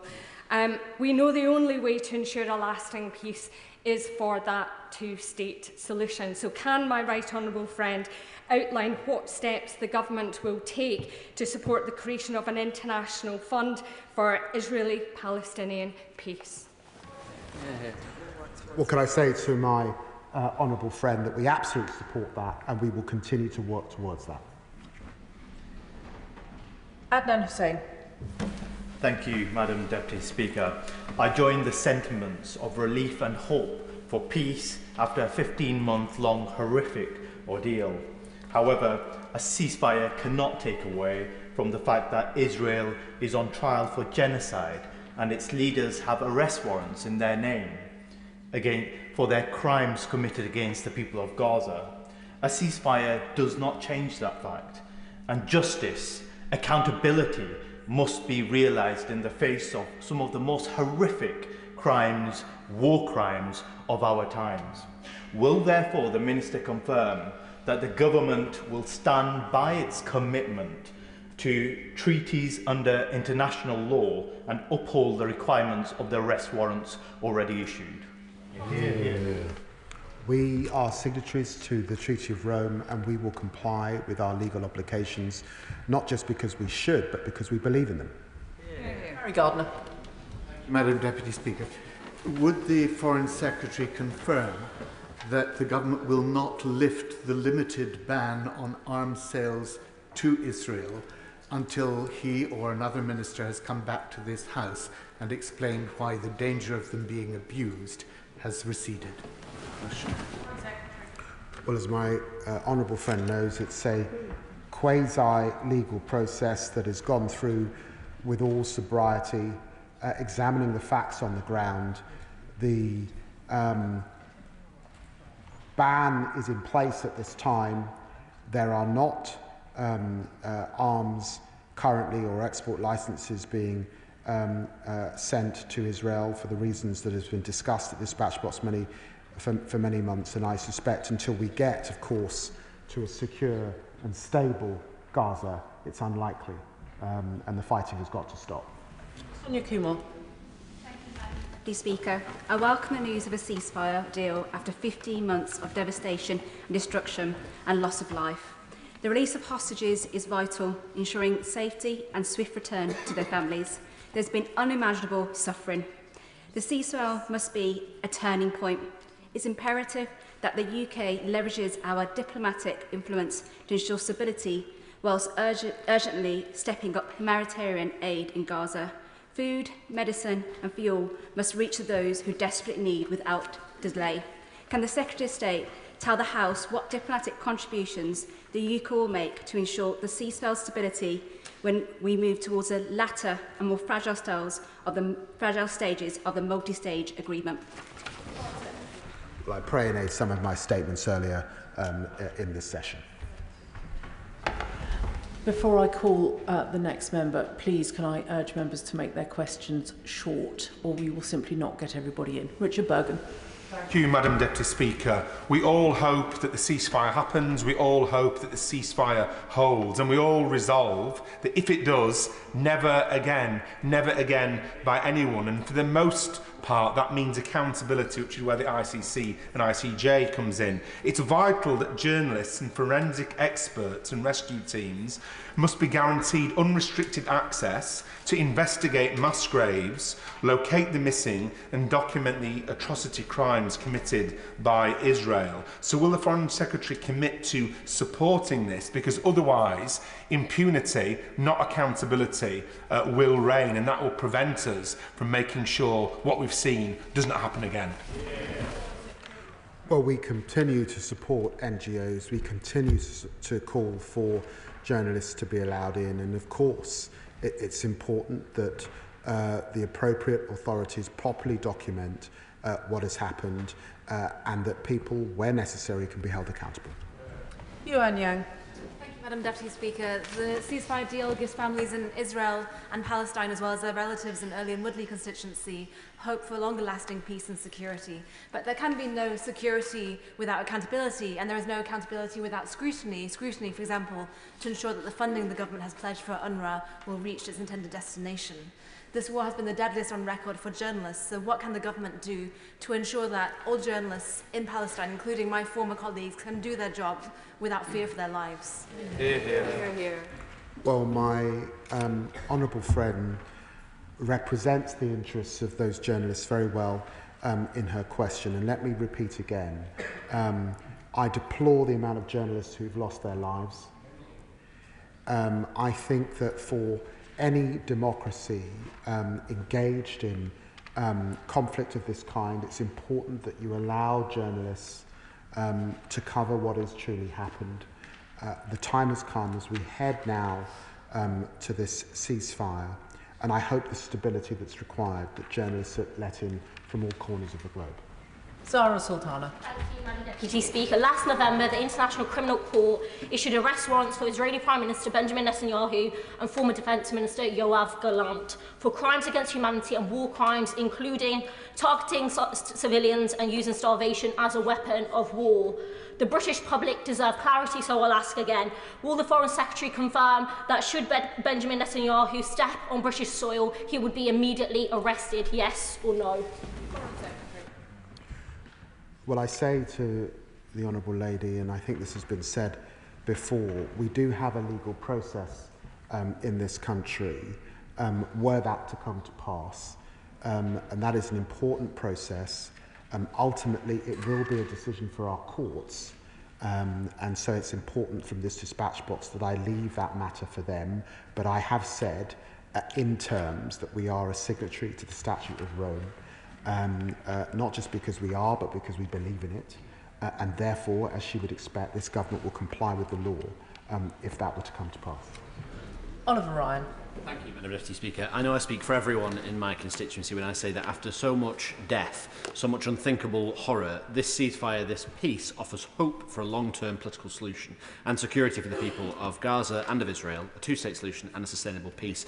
Does he agree with me that what we now need is a flood of aid to stop civilian suffering now in Gaza? And I know it's very early days, but what hope does he have for a new normalisation deal between Israel and Saudi Arabia going forward?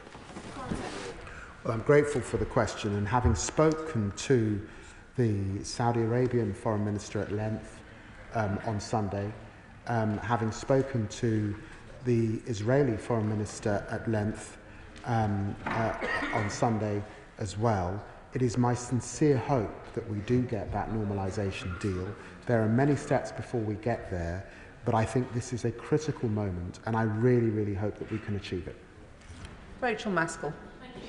Deputy Speaker, after such unimaginable suffering, I welcome the Foreign Secretary's statement today, but recognise the fragility of this moment, and not least the fragility of making the decision around this deal, but the fragility of lives in Gaza at this moment where suffering continues? Will he ensure that we provide the very best medical support in the light that many specialties no longer exist in Gaza, and that we use the expertise that we have in our country to send teams into the region and indeed into Gaza to ensure that those people who have got disease and infection and need urgent surgery have the very best services?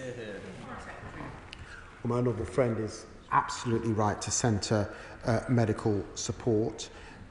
We will continue to support UK Med, and we made a decision to give them more funds. I think we were just a few days into office. 500,000 people have received essential healthcare a result of that funding. UK Med has supported over 300,000 people across Gaza. It's hugely important work, and I suspect that we'll have more to say in the coming days about what more we can do. James Nash. Speaker, and I thank my right honourable friend for his very measured statements. I've met with dozens of constituents in Rushcliffe, where I represent, who I know will wholeheartedly welcome yesterday's news. But I've received a lot of emails specifically about the decimation of medical facilities in the northern part of Gaza. So can I ask the Foreign Secretary what steps are likely to be taken to ensure immediate improvements to healthcare access as a result of this week's announcement? Grateful to the honourable gentleman for the reasons I've set out.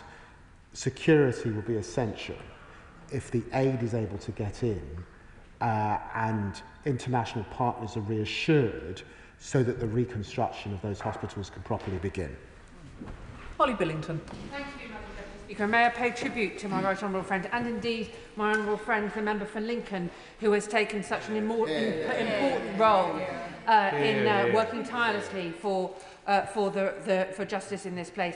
Can I ask in particular, following on from my honourable friend, the member for Wavertree's question about the recognition for the state of Palestine, what steps and what role will the British government play in creating the conditions within which that might mean that finally that two-state solution will be in reach, and thus we could declare that we recognise that state of Palestine? Well, I'm very grateful to my honourable friend for the question. The role that we must play is the critical juncture between phase 2, then phase 3. You only really get to phase 3 if there's a proper political solution, Madam Deputy Speaker, and I think the United Kingdom has a particular role to play because of our relationship with all of the parties and our unique role on the United Nations Security Council alongside France. So she's absolutely right that there must be a process, that we must be engaged in that process, that recognition is a key part of that process, but ultimately it must lead to a two-state solution. And let me just say finally, in my discussions at the weekend in Saudi Arabia, it was very clear to me that we are no longer in a place where Gulf colleagues would satisfy themselves with some promise that feel years and years away, generations away. We're really talking about the immediate lifetime of many parliamentarians in this House at this time, and therefore this is a very critical issue. David Williams. Thank you, Madam Deputy Speaker. And now really is the moment where we all do need some hope, even though the task of helping people to rebuild their homes, their communities, is truly, truly daunting. To allow for reconstruction of hospitals, schools and homes to take place, construction materials supply of will need to happen on a huge scale. So can I ask into Gaza, so can I please ask the Foreign Secretary what discussions are taking place right now to help facilitate that access of important materials? Thank you.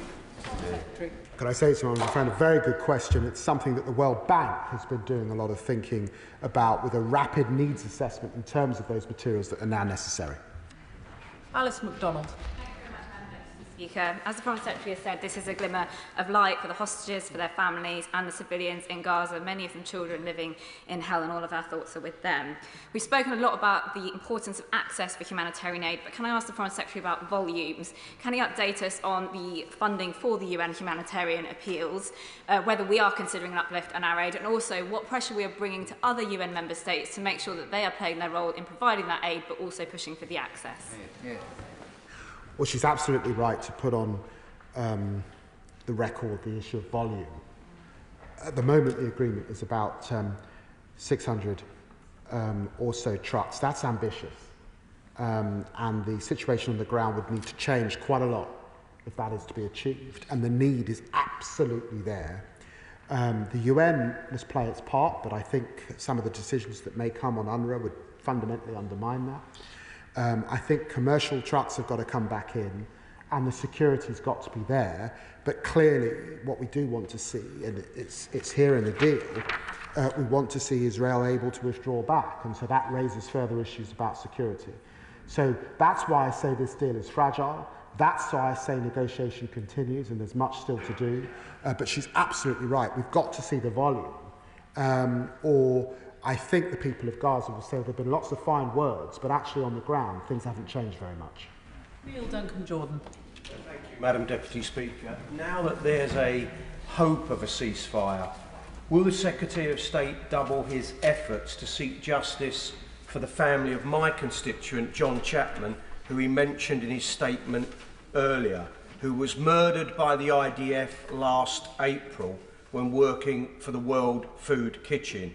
And will he meet with me to discuss what the UK government can do to hold the Israeli government to account for its actions? I'm very grateful to my honourable friend for asking this question. And I raised this issue with the Israeli Foreign Minister at the weekend. We do want to see accountability. We do want to see a process from the Military Advocate General in Israel.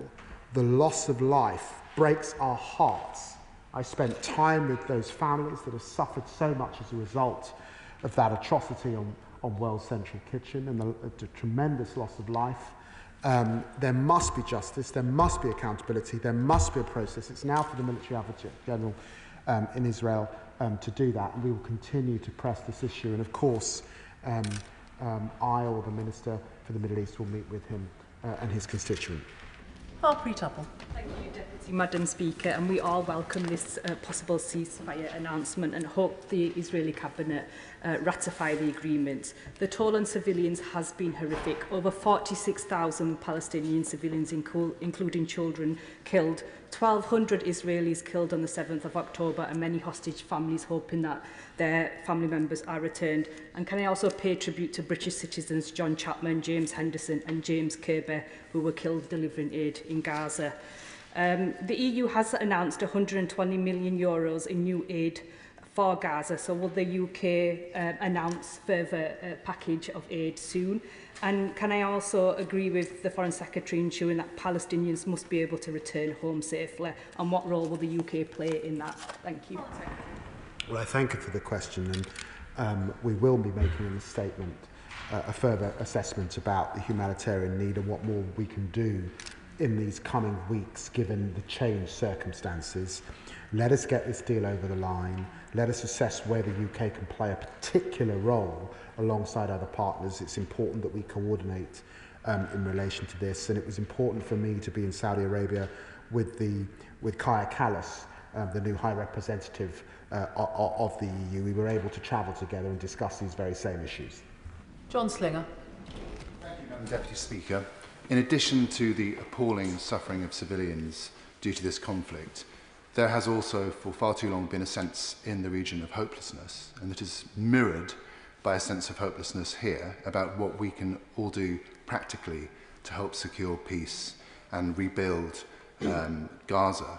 Does my right honourable friend agree with me that British companies, particularly in construction and also NGOs, should be at the vanguard of the Herculean task of rebuilding Gaza, and that as we get towards, we hope, phase 3 and the future, that making more information available about the support that we can provide in this area can actually help the peace process going forward, because reconstruction is vital. Well, I'm very grateful to the Honourable Gentleman, and yes, I agree with him wholeheartedly. Deirdre Coscan. Thank you, Madam Deputy Speaker. On behalf of so many of my constituents in Ealing Southall, can I wholeheartedly welcome this news about a potential ceasefire in Gaza and the return of the hostages, and can I thank the Foreign Secretary and his ministerial team for all of the hard work they have done to get us to this moment of hope. But this is only a beginning.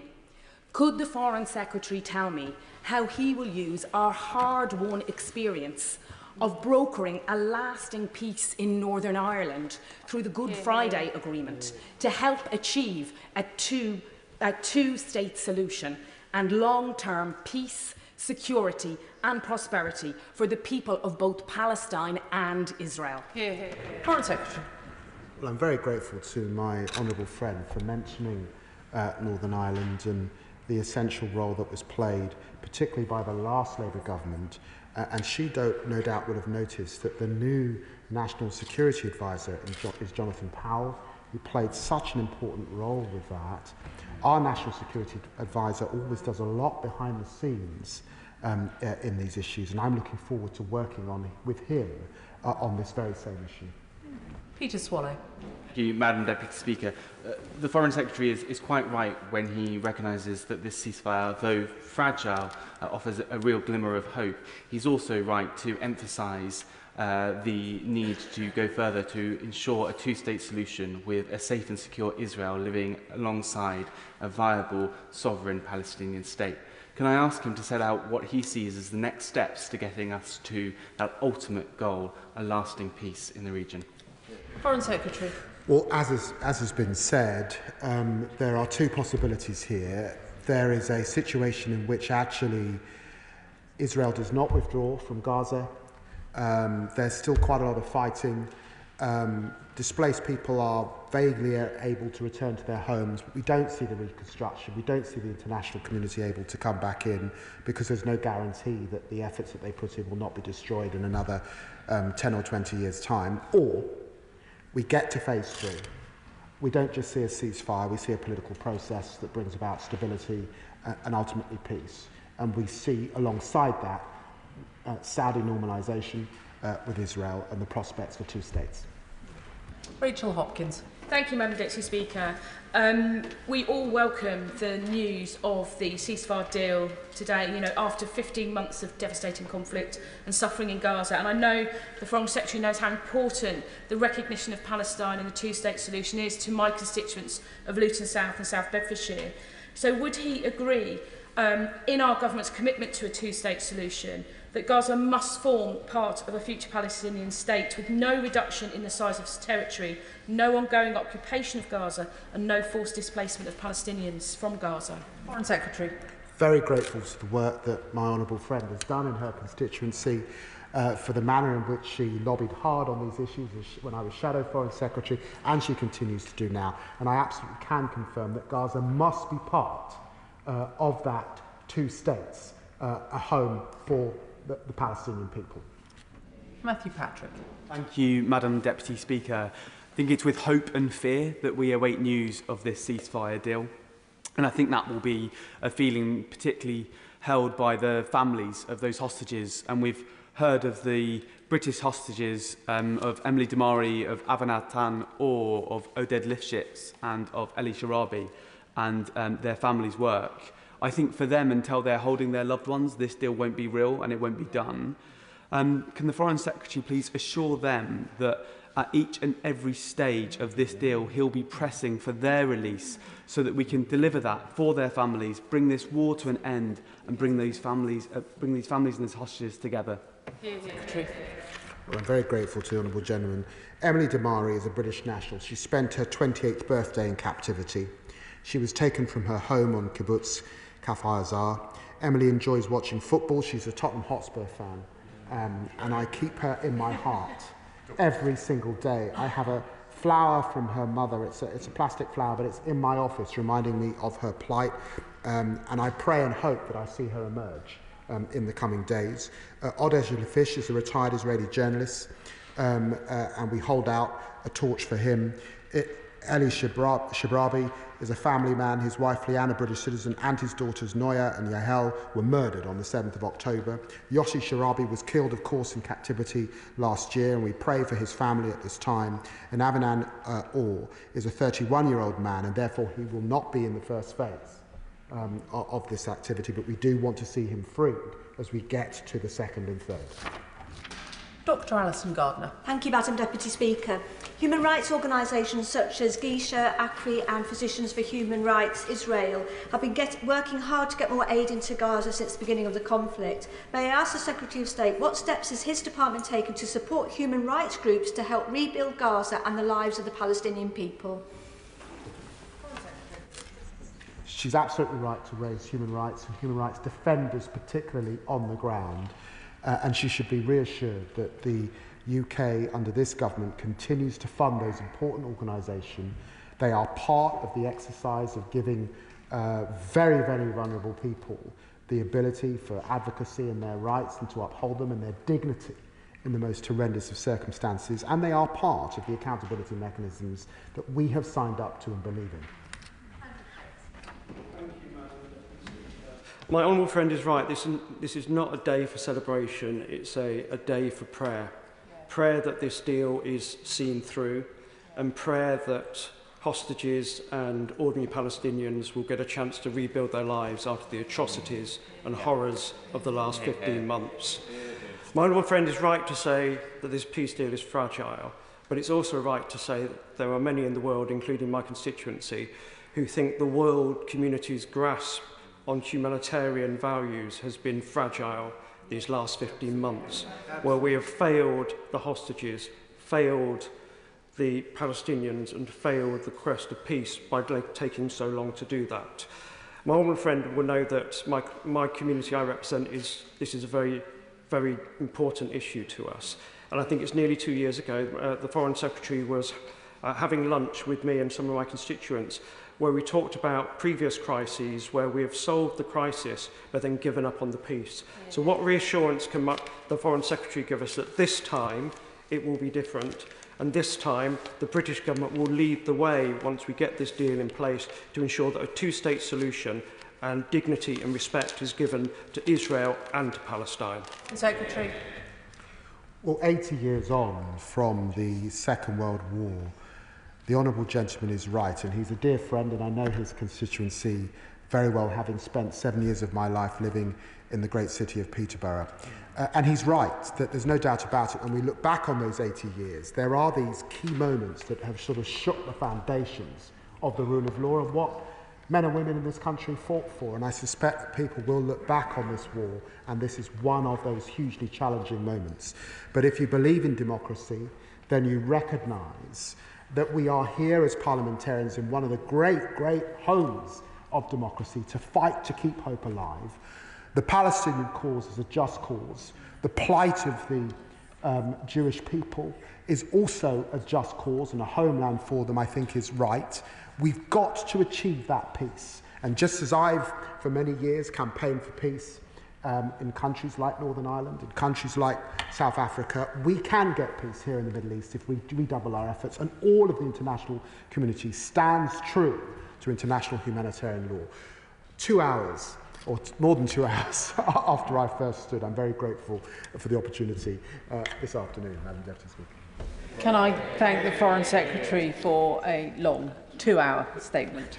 I have to notify the House, in accordance with the Royal Assent Act 1967, that the King has signified his royal assent to the following acts: Lord's Spiritual Women Act 2015, Extension Act 2025, Commonwealth Parliamentary Association and International Committee of the Red Cross Status Act 2025, and Financial Assistance to Ukraine Act 2025. Which brings us to the next statement, if the front benches would like to swap over quickly.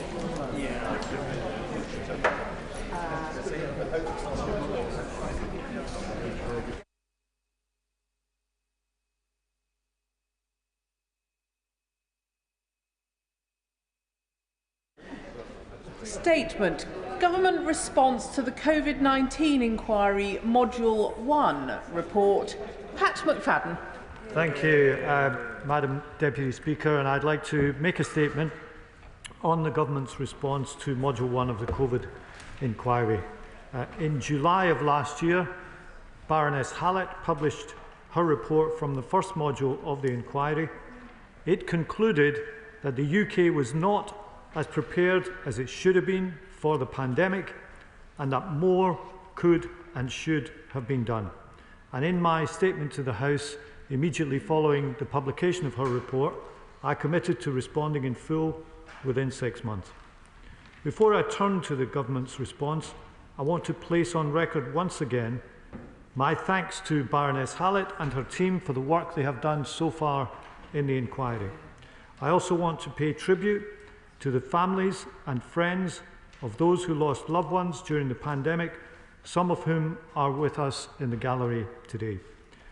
Earlier this week, I visited the National COVID Memorial Wall just across the river from here, and I'm grateful to the friends of the wall who have so lovingly cared for it and maintained it over the past few years.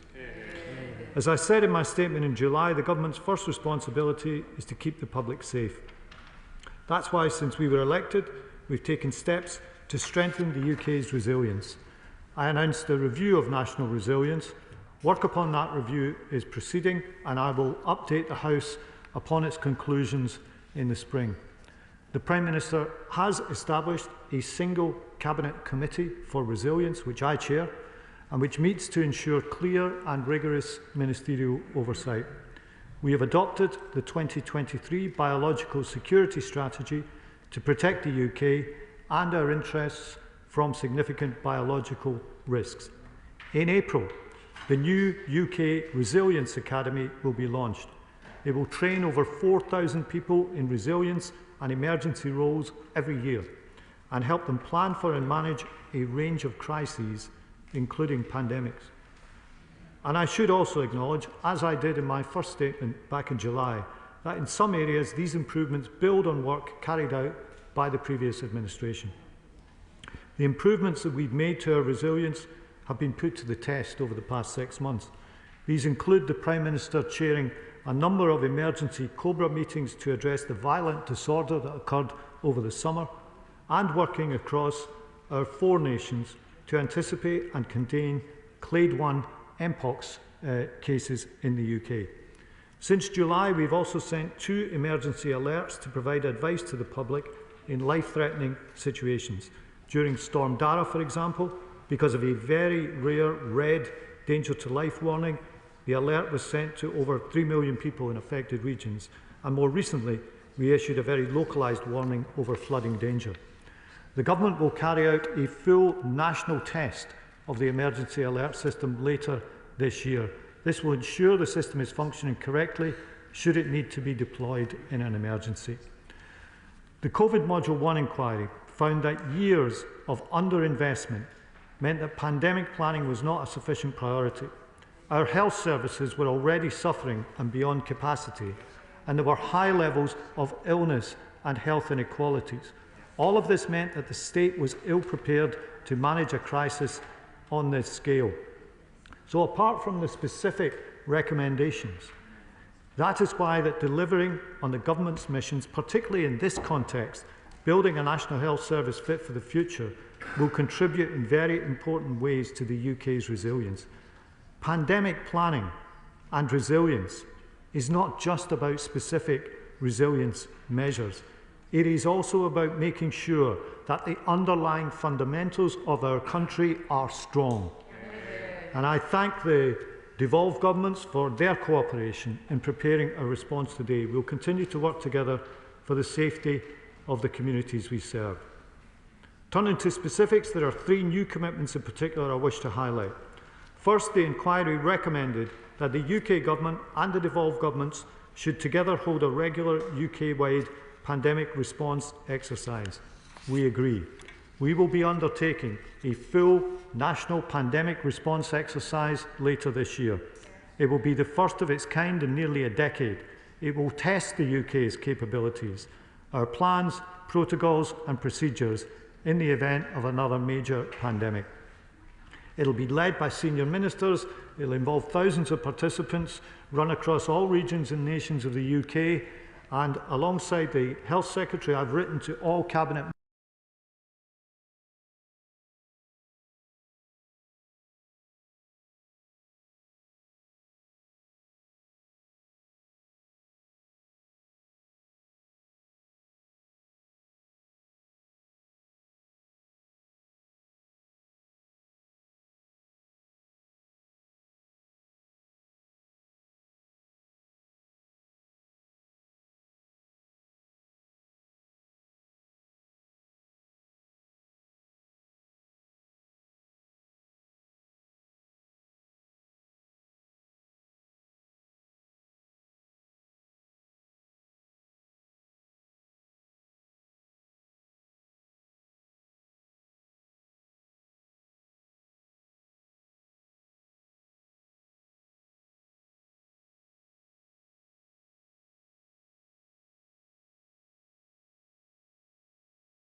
whole systems, civil preparedness and resilience process going forward. I'm just looking for some reassurance that there will be the full involvement and consultation with devolved governments in that respect. And like the honourable member opposite, I want to press him on this issue of recovery of some of the very wasteful PPE contracts which were awarded during the pandemic. As the honourable member will know, we've appointed a COVID fraud commissioner to try to recover as much as possible of some of the money that went wrong. I have not sought to be partisan today, but I do believe that the systems that were in place were wrong, and that there were some abuses and there was significant loss of money. And when we are in a situation where we want value for money for the public, we want to recover as much of that as we possibly can. And I repeat, relations with the devolved governments on this kind of issue have been good so far, and I hope that that is a case that's maintained through this national pandemic exercise that we are planning. Andrew Lewin. Thank you, Madam Deputy Speaker.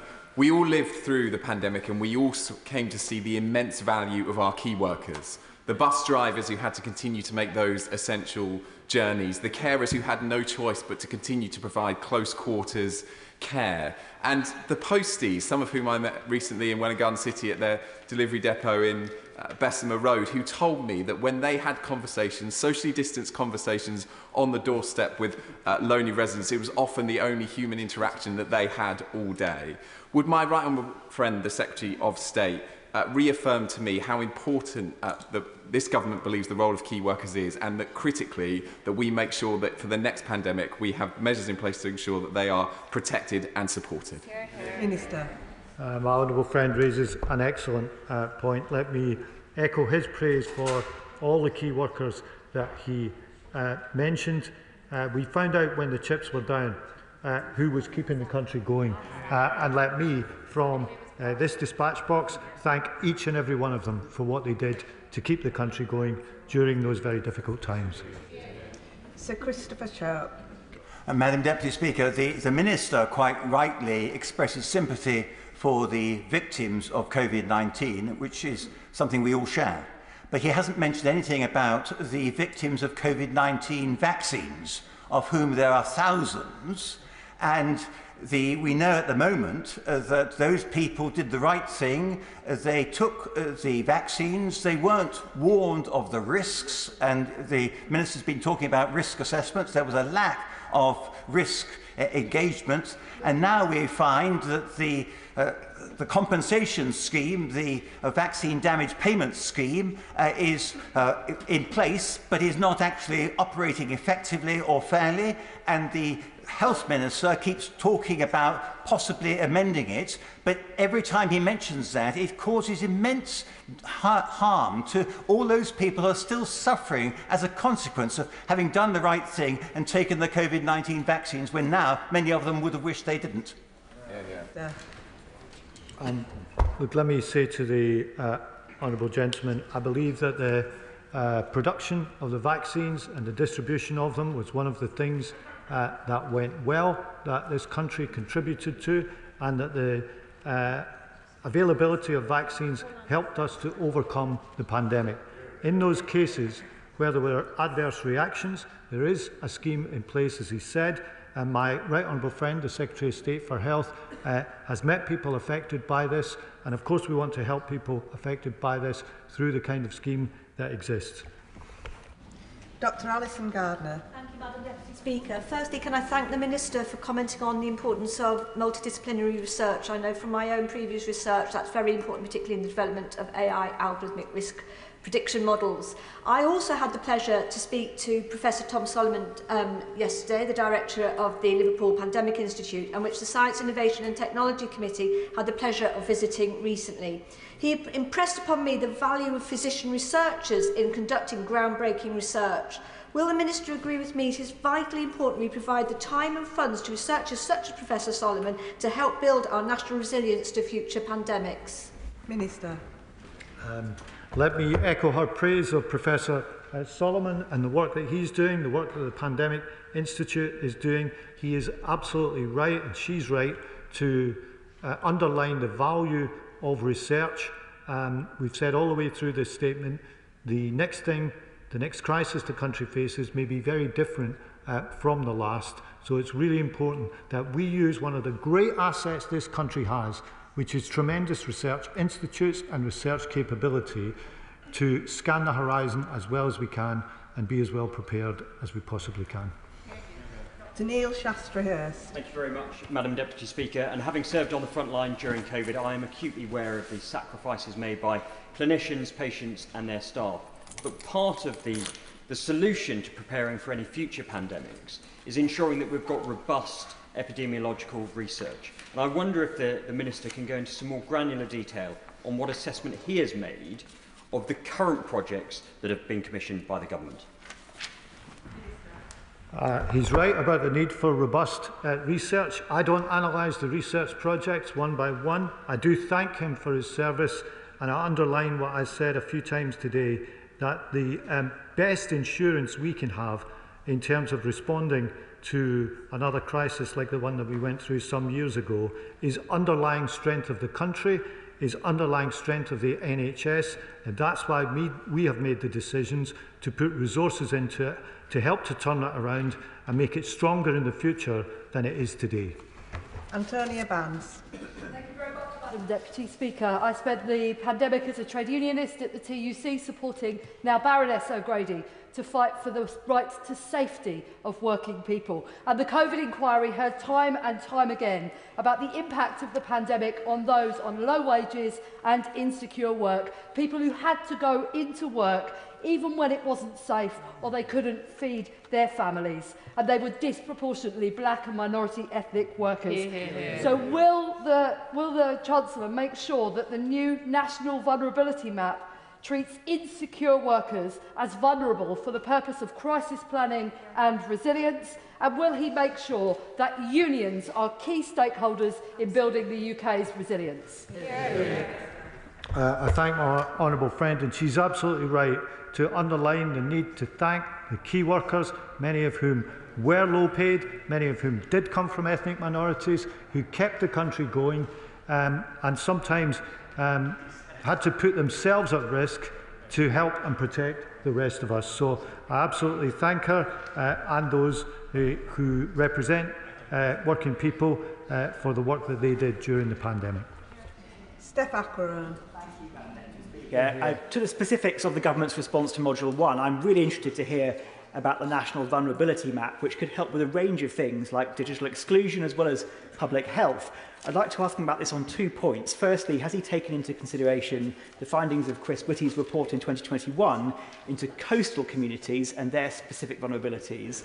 And also, could I urge him that, obviously this is a hugely valuable undertaking, but I don't want to see us create a one-trick pony. Could he possibly look to seize the bigger opportunity to build a better system for storing and using citizen data that could benefit everyone and get all sorts of people the support they need when they need it? Thank you. As I said a little while ago, data has been described as the new oil, and there are good reasons for doing it. And I believe there is a duty on government and the state to try to use that to get the best outcomes for the public. And part of this is an example of using data to map where our vulnerabilities are. And while I've been praising people for what they did, let me also include Sir Chris Whitty, the Chief Medical Officer, for what he did then and what he continues to do today. The country is very lucky to have him, and I thank him for everything that he does. Helena Dollimore. Madam Deputy Speaker, and I thank my right honourable friend for his statement. It is a source of national shame that our country was so underprepared for the COVID pandemic, and the party opposite need to take their fair share of the responsibility for that. We all worry about where the next pandemic will come from, and can I express my particular concern about the risk posed by dengue fever, which, for those who aren't aware, is a disease spread by mosquitoes. It has been travelling closer and closer to the UK in recent years due to rising temperatures and climate change, and it has most recently been found in Paris. As a Member of Parliament for a constituency on the South Coast, I am particularly worried about the warning that it could be within the UK within years. There is currently no cure for dengue fever, but there is a vaccine going through trials thanks to the international collaboration that our country is part of. So can I ask the Minister what steps the government is taking to improve our preparedness for the next pandemic, wherever it may come from and however it may be transmitted? I thank her for her question. She's right that one of the risks that we face is mosquito-borne diseases and viruses of various kinds. The UK HSA monitors mosquito-borne diseases so that we've got the most up-to-date information we possibly can. It's a good example of scanning the horizon and understanding that the next crisis you face may not be the same as the last. Richard Tice. Thank you, Madam Deputy Speaker. I agree with other honourable members who've said this inquiry is taking too long, it's costing too much, and in many cases not asking the right questions. The previous pandemic response exercise some 9 years ago, Operation Cygnus, the results of that were so shocking they were kept from this House and the British people. So will the Minister commit that the results of this pandemic exercise later this year will be transmitted totally openly with full transparency to this House and the British people? I thank him for his question. Two questions really. I've said what I said on the speed of the state's admission of when things go wrong. I think we do need to think about that and look at that. In terms of the results, yes, the findings of the exercise will be made public, and let me repeat my prediction of earlier. It will probably show things that have gone wrong and areas where we need to improve. And I think anyone who carries out such an exercise and doesn't expect that is going to face a nasty surprise. Anna Dixon. Thank you, Madam Deputy Speaker. One of the positives that we saw was an outpouring of neighbourliness. Churches and faith communities played a key role in mobilising support to those most in need during the COVID pandemic, delivering meals, shopping and prescription medications to those who were advised to stay at home. So will the Minister join with me in paying tribute to all those volunteers and assure the House that faith communities and other community organisations will be involved in the local resilience forums, ensuring they're integral to both the resilience planning and incident response? Thank you. Can I thank my honourable friend for her question? She's absolutely right. Many of these efforts showed the best of us and how much people were prepared to look out for one another. I was really touched by the efforts of, for example, the Sikh Gurdwaras in Wolverhampton in distributing food to people of all faiths and none, and by other faith groups and community groups who also did similar things to help the most vulnerable people during the pandemic. And the final question on this statement, Joe White. Thank you so much, Deputy Women Speaker. I want to place my respect to all those we have lost, and I give my heart to those who've lost loved ones and have to live their lives without them. In Bassetlaw, I've met many families who have needlessly lost loved ones, and my good friend Pete Armitage, who died on the 6th of April 2020, in hospital, unable to breathe, without his wife by his side, and only 6 of us at his funeral. But I want to take this opportunity to pay tribute to those volunteers who stepped up, who went out without any fear for their own health or their lives, who delivered food, who stood on the vaccination lines, who helped at the local food banks. I want to ensure that we in Parliament never forget those names. I want to pay tribute to them here, and I ask the Ministers to do the same. Yeah. Well, in my final answer of the afternoon, Madam Deputy Speaker, let me just warmly endorse what my honourable friend has just said on both counts. Let us remember all those who lost their lives and give thanks to the many relatives and friends who are keeping those names alive and trying to make sure that we learn the lessons from what happened in the past. And let us praise all the volunteers who help people in any way. It was a very difficult and tough time in this country and in others. But those efforts, that reaching out, that showed the best of us, and we shouldn't forget it. I'll now give a few moments for the front benches to swap over.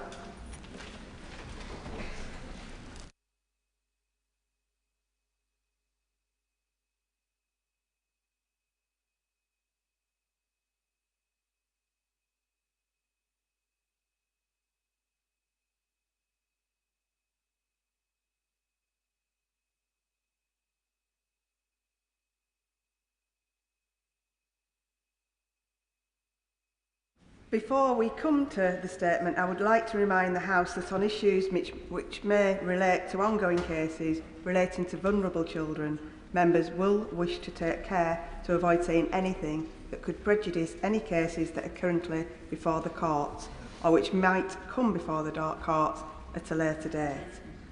Statement, Home Secretary Yvette Cooper. Thank you, Madam Deputy Speaker. Last Monday, I set out the actions this government is taking forward to tackle the terrible crimes of child sexual exploitation and abuse, including mandatory reporting, a new victims and survivors panel, an overhaul of data and police performance requirements, tougher sentences for perpetrators, and support for local inquiries, including in Oldham. The Safeguarding Minister is this morning meeting with survivors from Oldham, and earlier this week she and I met Professor Alexis Jay, who chaired both the 7-year National Independent Inquiry into child sexual abuse and the first local independent inquiry into grooming gangs in Rotherham. Professor Jay's strongest message to us was that the survivors who bravely testified to terrible crimes committed against them must not be left to feel that their efforts were in vain, because despite all the inquiries, no one listened and nothing was done. So following those discussions, I therefore want to update the House on our next steps, both to take forward inquiry recommendations and to go further in tackling sexual exploitation and grooming on the streets and online to keep children safe. The Independent National Inquiry into Child Sexual Abuse completed its final report in 2022. It took 7 years, heard 7,000 personal testimonies and considered 2 million pages of evidence. They were devastating accounts of brutal rapes, sexual violence, humiliation, trauma, betrayal of vulnerable children by those charged with protecting them, and people in positions of power who shamefully put the reputation of institutions before the protection of children. The inquiry included separate detailed reports on organised child abuse in residential homes and schools, abuse and cover-ups in the Catholic and Anglican churches, and a 2-year inquiry published in February 2022 into child sexual exploitation by organised networks and grooming gangs, which itself examined over 400 recommendations made by previous inquiries and serious case reviews, as well as taking further evidence of its own. And there have been further reports since then, including on Telford and on police performance. But despite all those national inquiries, reports, and hundreds of recommendations, far too little action has been taken. And shamefully little progress has been made. That has to change. So before Easter, the government will lay out a clear timetable for taking forward the 20 recommendations from the final ICSA inquiry report. 4 of those are specifically for the Home Office, and I can confirm we have accepted them in full, including on disclosure and barring, and work on these is already underway. A cross-government ministerial group is considering and working through remaining recommendations, and that group will be supported by our new Victims and Survivors panel. In addition, I can confirm today that the government will implement all the remaining recommendations in the Child Abuse Inquiry's separate standalone report on grooming gangs from February 22, including updating key department education guidance. So let me turn to the areas where we need to go further. As I said last week, the most important task should be to increase police investigations into these horrific crimes and get abusers behind bars. We will introduce stronger sentences for child grooming, making it an aggravating factor to organise abuse and exploitation. And I can announce new action today to help victims get more investigations and prosecutions underway. I'm extending the remit of the Independent Child Sexual Abuse Review Panel, so it covers not just historic cases before 2013, but all cases since, so that any victim of abuse will have the right to seek an independent review without having to go back to the local institutions who decided not to proceed with their case. I'm writing today to the National Police Chiefs Council to ask all Chief Constables to look again at historic gang exploitation cases where no further action was taken, and to work with the Police Child Sexual Exploitation Task Force to pursue new lines of inquiry and reopen investigations where appropriate. And these new measures will be backed by £2 million additional funding for the task force and the panel. And all police forces will be expected to implement the 2023 recommendations from His Majesty's Inspectorate, including producing problem profiles on the nature of grooming gangs in their area, and I have asked the Inspectorate to review progress this year. But as well as reviewing past cases, we also need much stronger action to uncover the full scale and nature of these awful crimes. The Child Sexual Exploitation Police Task Force, led by the National Police Chiefs Council, has estimated that out of the 115,000 child sexual abuse offences recorded by the police in 2023, around 4,000 involved more than one perpetrator. Of those, they identify around 1,100 that involved abuse within the family, over 300 involving abuse in institutions, and they identified 717 reported cases of group or gang-related child sexual exploitation.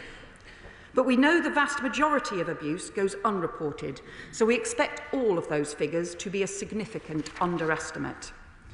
The task force reports there are currently 127 major police investigations underway on child sexual exploitation and gang grooming across 29 different police forces. Many major investigations have involved Pakistani heritage gangs, and the police task force evidence also shows exploitation and abuse taking place across many different communities and ethnicities.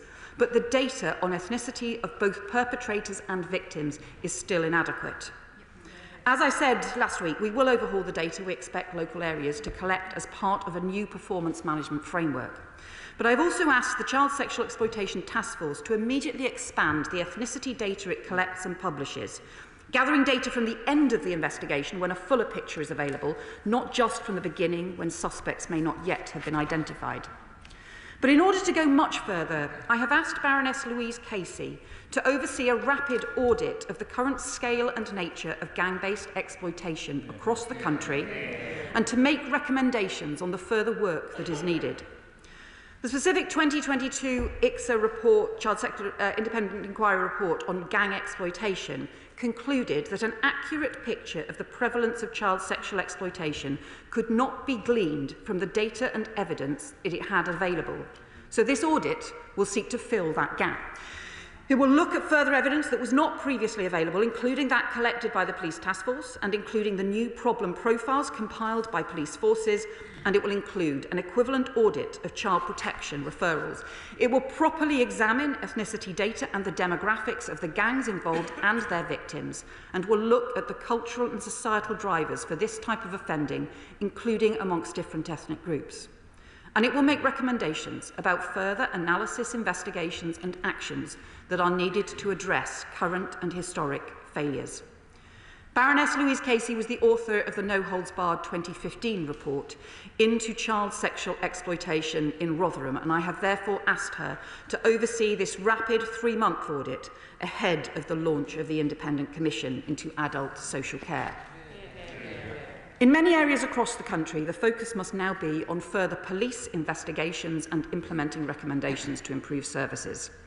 But we will also provide stronger national backing for local inquiries where they are needed to get truth and justice for victims and survivors.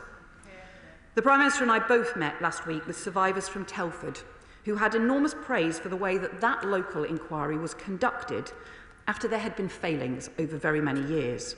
And that inquiry led to tangible change, including piloting the introduction of CCTV in taxis, appointing child sexual exploitation experts in local secondary schools. And as we've seen, effective local inquiries can delve into far more local detail and deliver more locally relevant answers and change than a lengthy nationwide inquiry can provide. So Tom Crowther, KC, chair of the Telford inquiry, has agreed to work with the government to develop a new framework for victim-centred, locally led inquiries where they are needed, and as a first step, to work with Oldham Council and up to 4 other pilot areas. That will also include support for local authorities who want to explore other ways to support victims, including local panels or drawing on the experience of the Independent Inquiry Truth Project. And, Madam Deputy Speaker, the Government is already drawing up a duty of candour as part of the long-awaited Hillsborough Law. So we will also work with mayors and local councils to now bolster the accountability mechanisms that can support and follow up local inquiries to ensure that those who are complicit in cover-ups or to try to resist scrutiny are always robustly held to account and truth and justice are never denied. This new package of national support for local inquiries will be backed by £5 million of additional funding to get further local work off the ground, because at every level, getting justice for victims and protecting children is a responsibility we all share. And finally, Madam Deputy Speaker, we cannot ignore the way in which child exploitation is changing as offenders exploit new technology to target and groom children, and we should all be deeply worried about the pace and growth of exploitation that begins online. We're therefore bolstering the work of the Home Office-funded undercover online network of police officers to target online offenders and developing cutting-edge AI tools and other new capabilities to infiltrate live streams and chat rooms where children are being groomed. And further measures will be announced in the Crime and Policing Bill to tackle those organising online sex abuse. Madam Deputy Speaker, nothing matters more than the safety of our children. Yet for too long, this horrific abuse was allowed to continue. Victims were ignored, perpetrators were left unpunished, and too many people looked the other way. And even when these shocking crimes were brought to light and national inquiries were commissioned to get to the truth, the resulting reports were too often left on the shelf as their recommendations gathered dust. So under this government, that has changed. We are taking action not just on those recommendations, but on the additional work we need to protect victims, put perpetrators behind bars, and to uncover the truth wherever things have gone wrong. This is about the protection of children, the protection of young girls, and the radical and ambitious mission we have set for this government to halve violence against women and girls in a decade. And I hope all ministers will support that mission and support the measures we have outlined today to help achieve it. I commend this statement to the House. I call Shadow Home Secretary Chris Philp. Thank you, Madam Deputy Speaker. Let us start by remembering the victims of this scandal. Thousands of young girls, often in their early teens, were systematically raped by gangs of men, predominantly of Pakistani heritage. Those in positions of authority, the police, local councils, the CPS, ignored them, and in some cases even covered up these horrendous crimes because of absurd concerns about so-called cultural sensitivity. 10 days ago, the Prime Minister compounded this by saying it was a far-right bandwagon to raise these issues and call for a proper inquiry. Let me say this, it is not far-right to stand up for rape victims, and smearing those who raise this issue is exactly what led to the victims. Order, order. The Shadow Home Secretary will be heard. Shadow Home Secretary. Smearing those who raise this is exactly what led to the victims being ignored and the crimes covered up in the first place. So will the Home Secretary apologise on behalf of the Prime Minister for his language last week? Now, Madam Deputy Speaker, it is not true to say that the previous government did nothing following the ICSA report. The last government set up the Grooming Gang Task Force following the ICSA report, which led to 550 arrests of perpetrators in the first year alone, and I'm glad the new government is continuing that work. In April 2023, the data collection on the ethnicity of perpetrators was initiated, but the initial publication of that, I think last November, showed the collection is incomplete. So will the Home Secretary ensure the police follow through on the work initiated in April 2023 and ensure the data is collected more comprehensively? And the mandatory reporting recommendation was introduced as an amendment to the Criminal Justice Bill, which fell due to the early election. And I'm glad the government say they will now pick that up and take it forwards. But, Madam Deputy Speaker, previous reports and reviews did not go far enough. The ICSA report itself was mainly not about these rape gangs. In fact, it barely touched on the issue and only looked at 6 towns. We now believe as many as 50 towns could have been affected, so ICSA barely scratched the surface. Now, the Home Secretary just announced government support for only 5 local inquiries. Let me say this is wholly inadequate when we know up to 50 towns are affected. So I have some serious questions for the Home Secretary. Firstly, how are the other 40+ towns supposed to get answers to the questions that they have? And these initial 5 towns, how will they be chosen? And secondly, the Home Secretary said nothing in her statement about the powers these local inquiries will have. It seems they will not be statutory inquiries under the 2005 Act. That means these local inquiries will not have the power to compel witnesses to attend or to take evidence under oath or to requisition written evidence. So if that's the case, how can they possibly get to the truth when faced with cover-ups? In fact, it was precisely that problem, the lack of powers, that led the chairs of the Manchester local inquiry to reportedly resign last year, because they weren't given the information they needed by public authorities and they didn't have the powers required to force its release, and so they resigned. These powers are needed, the legal powers, because these crimes were deliberately covered up in some cases. We heard just a week or two ago from the former Labour MP for Rochdale, Simon Danchuk, who said that the then chair of the Parliamentary Labour Party told him not to raise these issues for fear of losing Muslim votes. Truly appalling. Now, not a single person has been convicted for covering up or ignoring these crimes. In my view, the criminal offence of misconduct in public office might apply. And moreover, those vile perpetrators who can be deported should be, every single one of them, changing the law if needed to do it, and using visa sanctions with countries like Pakistan to ensure they accept back eligible perpetrators.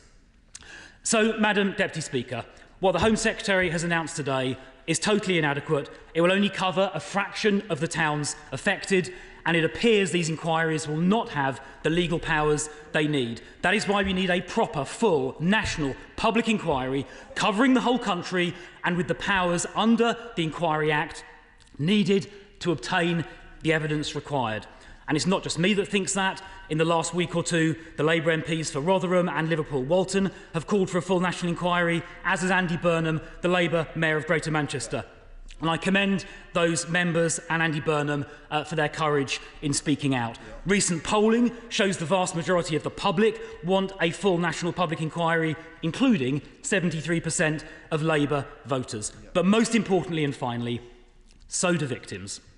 Jane was groomed and abused at the age of just 12. She was gang raped repeatedly. She told the police and she told her social worker. At one point, the police even found her being abused by an illegal immigrant. But instead of arresting him, the police arrested her.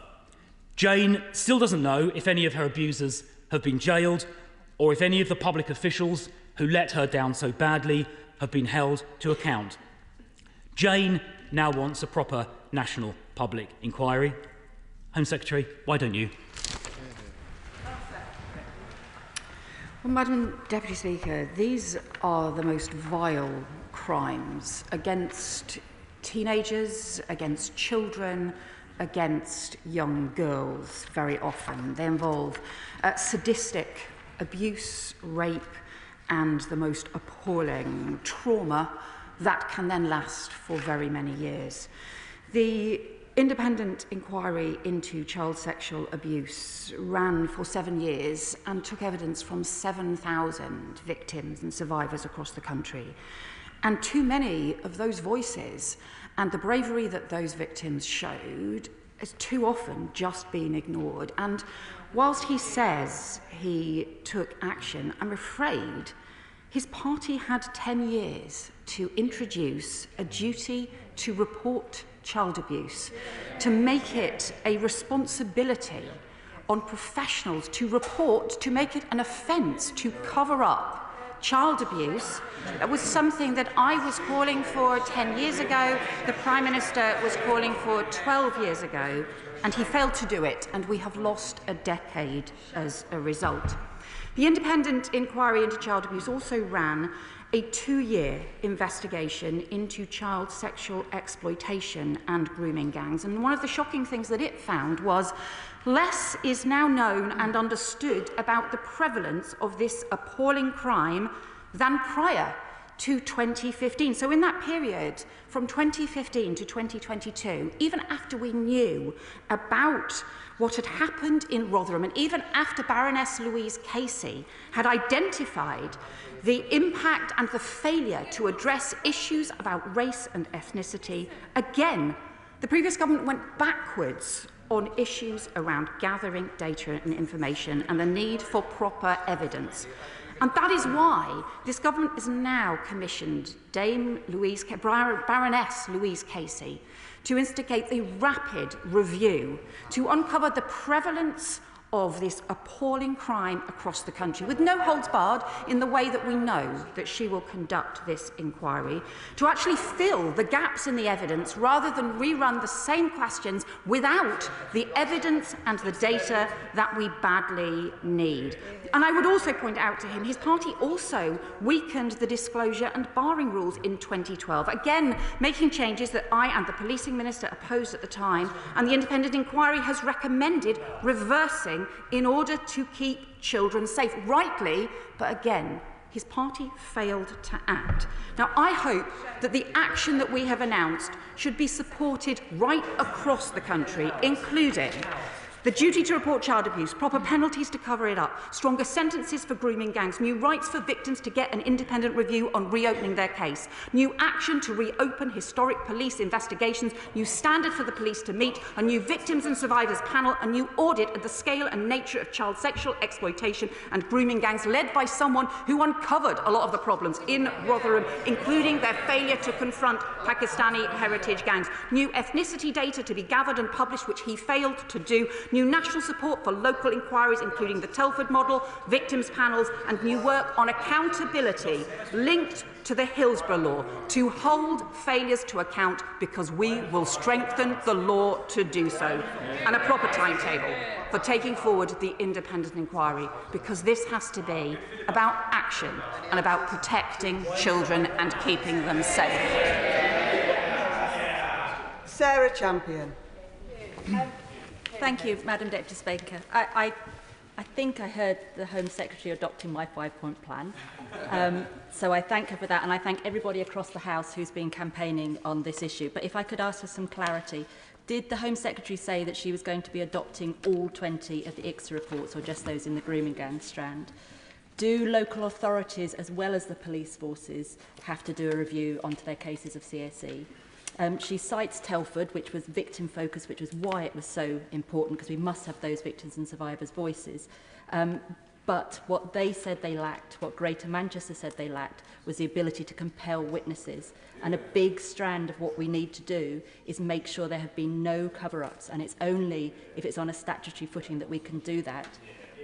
I would also say, with respect, that I think Telford cost £8 million, and I think the Home Secretary said she was providing £5 million for the whole thing across the country. And why do we need another one in Telford when we know this is happening nationally? Can she assure us there will be transparency of the findings of all of these inquiries, reviews, audits?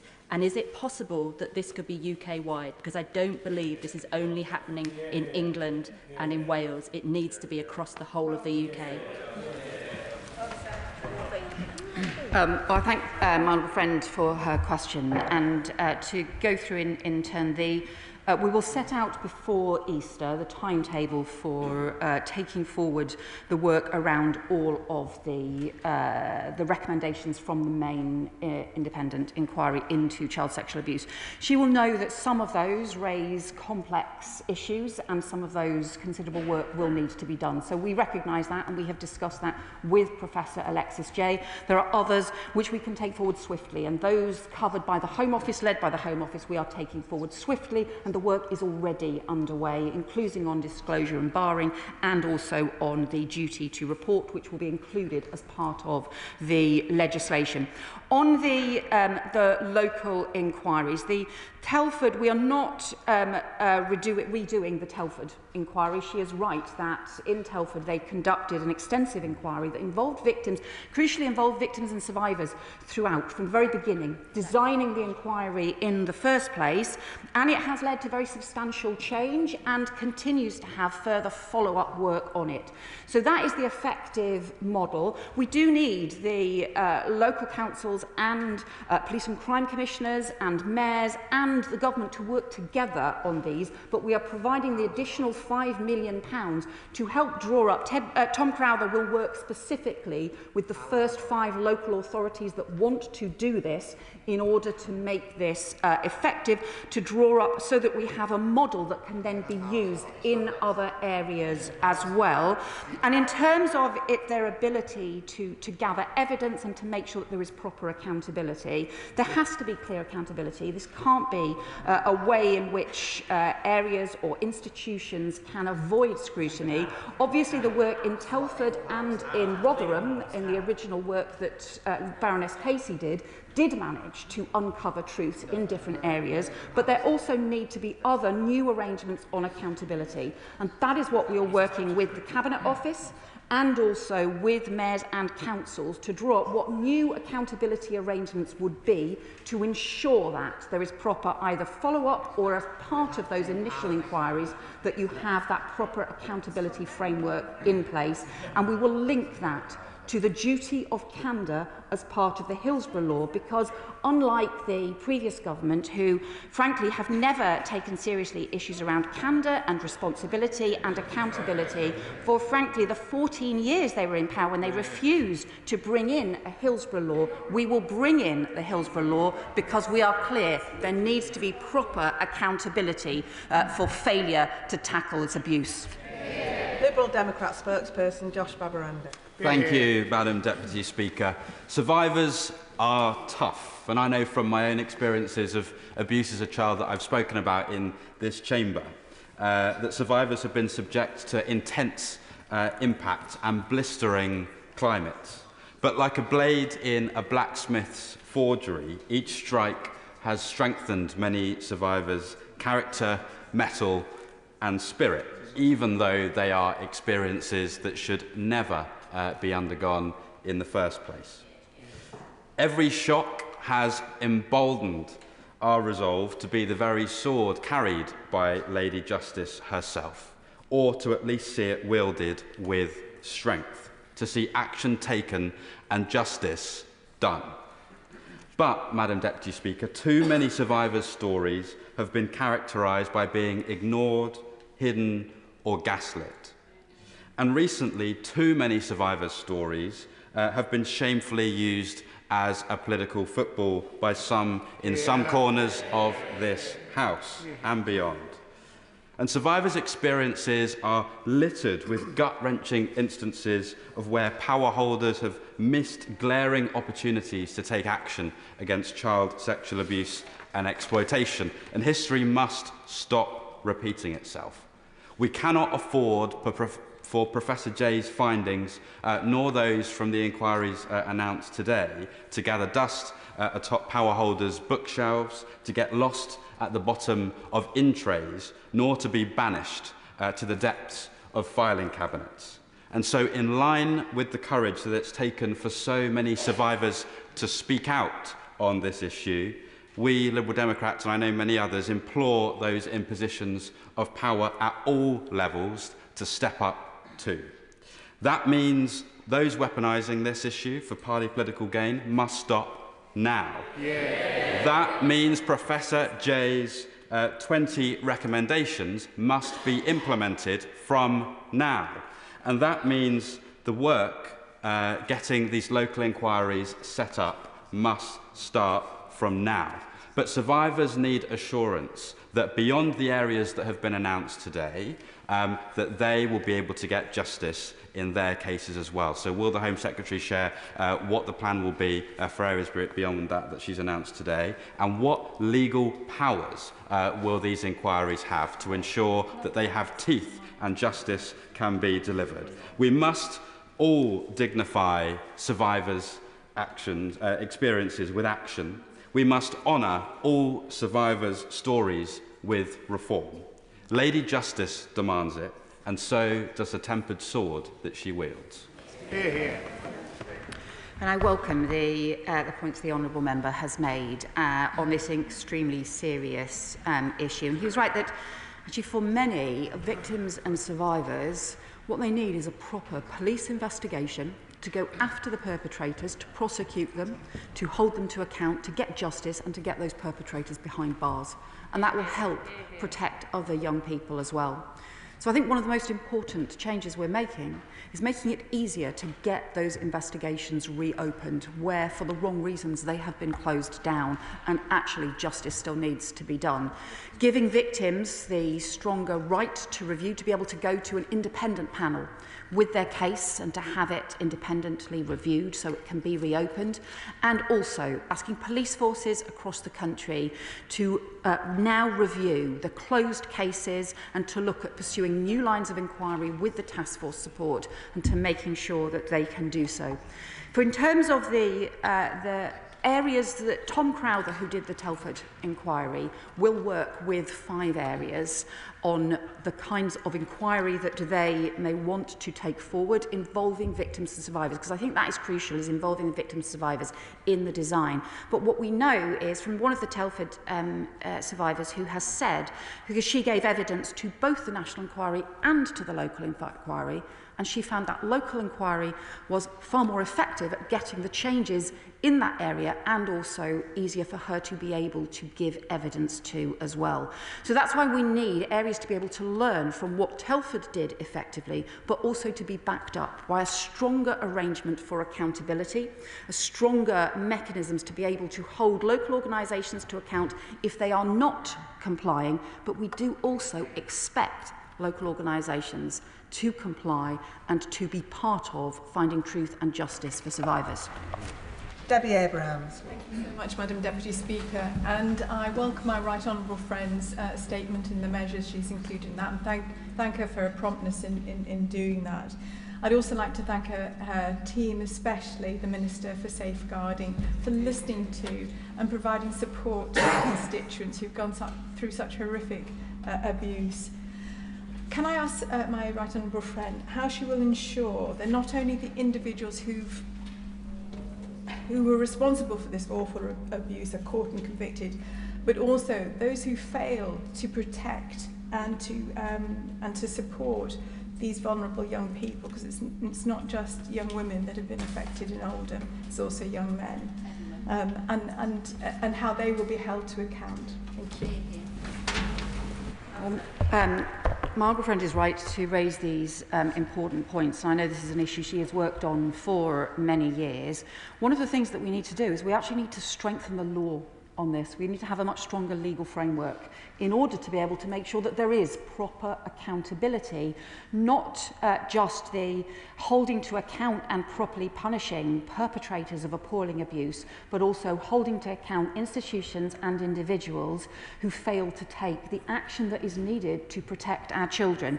And that means the duty to report, making it an offence to cover up child abuse, and also a duty of candour to be able to comply and to provide the information, to provide the transparency in these cases, and also looking at the other local mechanisms that we need in place in areas like hers and across the country to be able to make sure that there is proper accountability when things go really badly wrong. Chair of the Select Committee, Dame Karen Bradley. Thank you very much, Madam Deputy Speaker. I welcome the statement and my committee will look carefully at it. Professor Alexis Jay is in front of us on Tuesday next week and I'm sure we will come back with further points. But just 2 points today. The first is around duty to report. In many cases, reports were made, but the victims were simply not listened to and not believed. So what can she do to make sure that that changes? And I am not clear from her answers so far. Will the local inquiries have the statutory powers to compel witnesses, yes or no?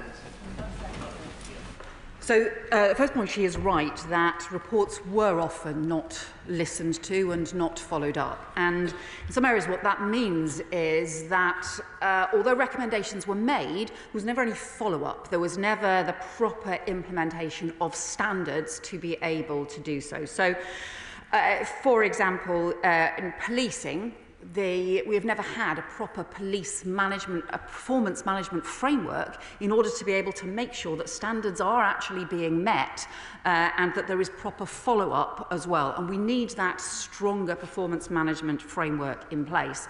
In the Telford inquiry, they were able to make progress and they were able to get to the truth using an existing local inquiry framework, and that was able to be extremely effective. In other areas, we have needed to have other action, including, for example, action by inspectorates to follow up. So there are different approaches we can take. We believe that the current system is not strong enough, and that is why we have set out work underway involving the Cabinet Office and involving local mayors and local councils in order to make sure that we can strengthen the accountability arrangements to be able to both follow up and support local inquiries where they are relevant, but also to be able to use existing powers that are in place as well.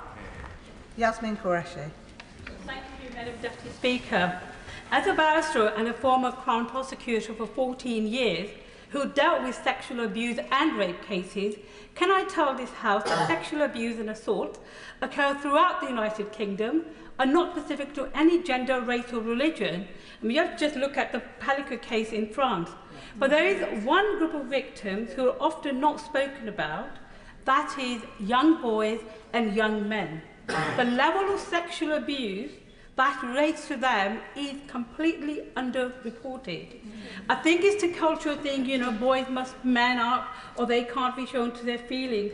Can I ask the Home Secretary, therefore, that when she's looking at these things, can the people who are going to be looking into this inquiry look at the fact that the abuse of young boys in particular? My honourable friend is right to raise this point because it's one of the issues, in fact, that was raised as part of the independent inquiry's 2-year review into child exploitation. It identified teenage boys, young boys who are being exploited, and often identified patterns where they were initially being exploited online. And what started as online abuse and grooming and then led to contact abuse and rape and the most appalling violations as well. So she is right to highlight this issue. It's extremely important that this is taken into account and is part of the way in which local councils and local police forces need to respond. Robbie Moore. Thank you, Madam Deputy Speaker. The House will be well aware that I have been consistently campaigning for a gang rape inquiry into child sexual exploitation across Keighley and the wider Bradford district for far too long now. So I welcome some of the points that the Home Secretary has made, particularly around the implementation of the 20 recommendations from the IPSA report. But unfortunately, I do not feel that the Home Secretary is going far enough. And there's just a few points that I would like to make, particularly around the ability at a local level to compel witnesses to give evidence. I have severe concerns around the amount of funding that will be put available. Will these local inquiries that the Home Secretary is wanting to advocate for be truly independent? And this isn't a case of a local authority marking their own homework. And will they lead to convictions? And also, Madam Deputy Speaker, when you have a local authority like the Bradford district, where local leaders have consistently refused to back my calls for a public inquiry, as has the Mayor of West Yorkshire and indeed the Deputy Mayor of West Yorkshire for Policing, Alison Lowe, how on earth are we meant to get across this barrier where local leaders are refusing to have an inquiry on this issue without the government stepping in and giving that statutory authority that we are demanding on this side of the House?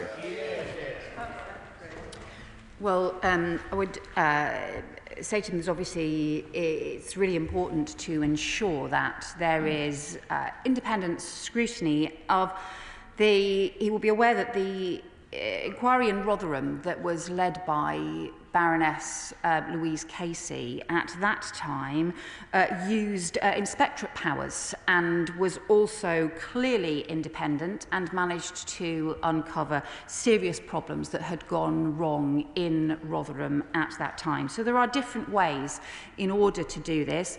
The Telford inquiry was funded locally and also managed to involve victims and survivors, and also managed to shape the inquiry in the way that the victims and survivors wanted. That's also an important thing to do. But the other thing I would just say is, for all areas, right across the country, the most important thing is still to get police investigations into going after the perpetrators, getting them before the courts and getting them behind bars. And whatever else happens, we have to keep the centrality of getting stronger police investigations to pursue perpetrators at the heart of what happens. Paul Waugh.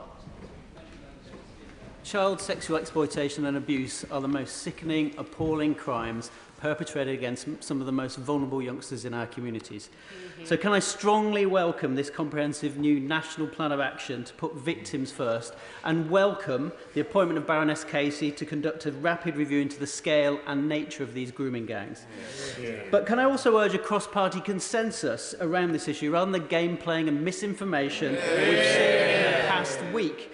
The Home Secretary, the Safeguarding Minister and I have all been consistent that we should put victims at the heart of everything we do. My constituents in Rochdale know this issue is too important for political game point scoring, and everything we do should put victims at the heart of what we do. That's not just for victims of the past, but victims of the present. Well, I thank my honourable friend for his question. I know this is an area that he does a lot of work on, and he's right that the potential for the national audit by Baroness Louise Casey is to identify, properly to look at the scale and the characteristics of these appalling crimes right across the country, and also to then be able to make further recommendations about further work that may be needed, further investigations that may be needed as well. And we all know, anyone who has worked with Baroness Casey will know how independent and determined she will always be. But he's also right that this must still be about victims and survivors, and crucially protecting victims and survivors for the future, because we still don't have strong enough standards and strong enough protection in place. And unless those changes are made, we'll continue to let children and young people down. Iqbal Mohammed. Thank you, Madam Deputy Speaker. I thank the Home Secretary for her statement and the steps the government has and is taking to address this very serious issue. I appreciate that the timetable for the implementation of the ICSA recommendations cannot be immediately shared, but waiting until Easter means that there's a big period where we need to take some action. So will she explain what immediate steps the government is taking to ensure that all alleged victims who come forward are treated and taken seriously and listened to, and immediate action is taken to address their allegations, to serve justice and protect these children? Well, I can assure the Honourable Member that some of the recommendations we are already taking forward. Some will be in legislation and will take time to pass through Parliament, because legislation also needs to change. But we are also taking immediate action to change the victim's right to review, so that if victims have been to the police, if they have been to a local authority, including parents have been worried about their children and they feel like nothing is being done, victims will have a right to review, an independent right to review, not to just go back to the same police force or go back to the same Crown Prosecution Service, but actually to be able to go to an independent panel on child sexual abuse, to be able to get that independent look, so that we can get more cases reopened and so we can get the urgent action taken, which is what we need to keep children safe. Natalie Fleet. Thank you, Madam Deputy Speaker. I welcome this action from a government that sees violence against women and girls as the national emergency that it is. With a Prime Minister, a Home Secretary and a Safeguarding Minister with records of taking action to deliver. for victims like me and many in my constituency. So giving birth as the result of grooming is a story that far too many of us share. And there are so many reasons why children and the women that they grow into don't speak out. And I want to share one particular story today.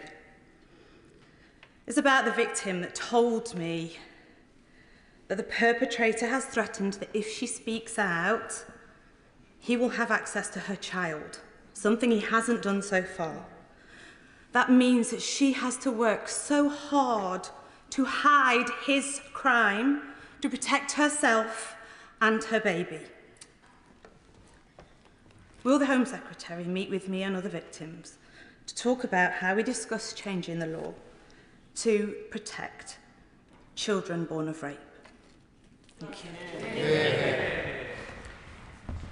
Can I thank my honourable friend for that incredibly important point, and also for the very shocking and disturbing story that she has told of victims continuing to be silenced, having already been through the most traumatic experiences, and then continuing to be silenced in order to protect the children, even though what actually needs to happen is that perpetrators need to be held to account and need to face the full force of the law.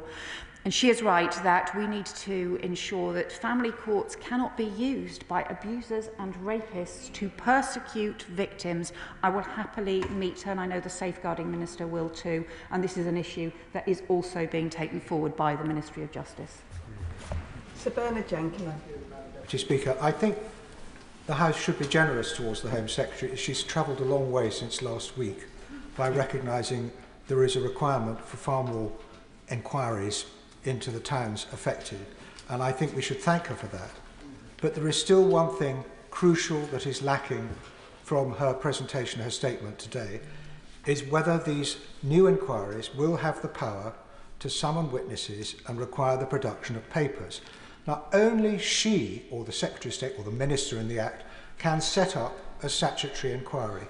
In fact, the Minister specifying inquiry can set the terms of reference, can decide whether it should concentrate on certain towns, can set the time frame, can set the budget, can appoint as many people as she wants to the panel so that different parts of the inquiry could run in different parts of the current country concurrently. But is she really ruling out that any of these inquiries should be statutory inquiries? Because victims will only have the real freedom to speak out in either this place, this Parliament, as we have just very movingly heard, or in a statutory inquiry where they will be immune, legally immune from the consequences of anything that they say in an inquiry. Why can't she provide the victims with those protections? So the strongest protection for victims continues to be through police investigations, and the police, of course, have full powers to pursue investigations wheresoever they may be found.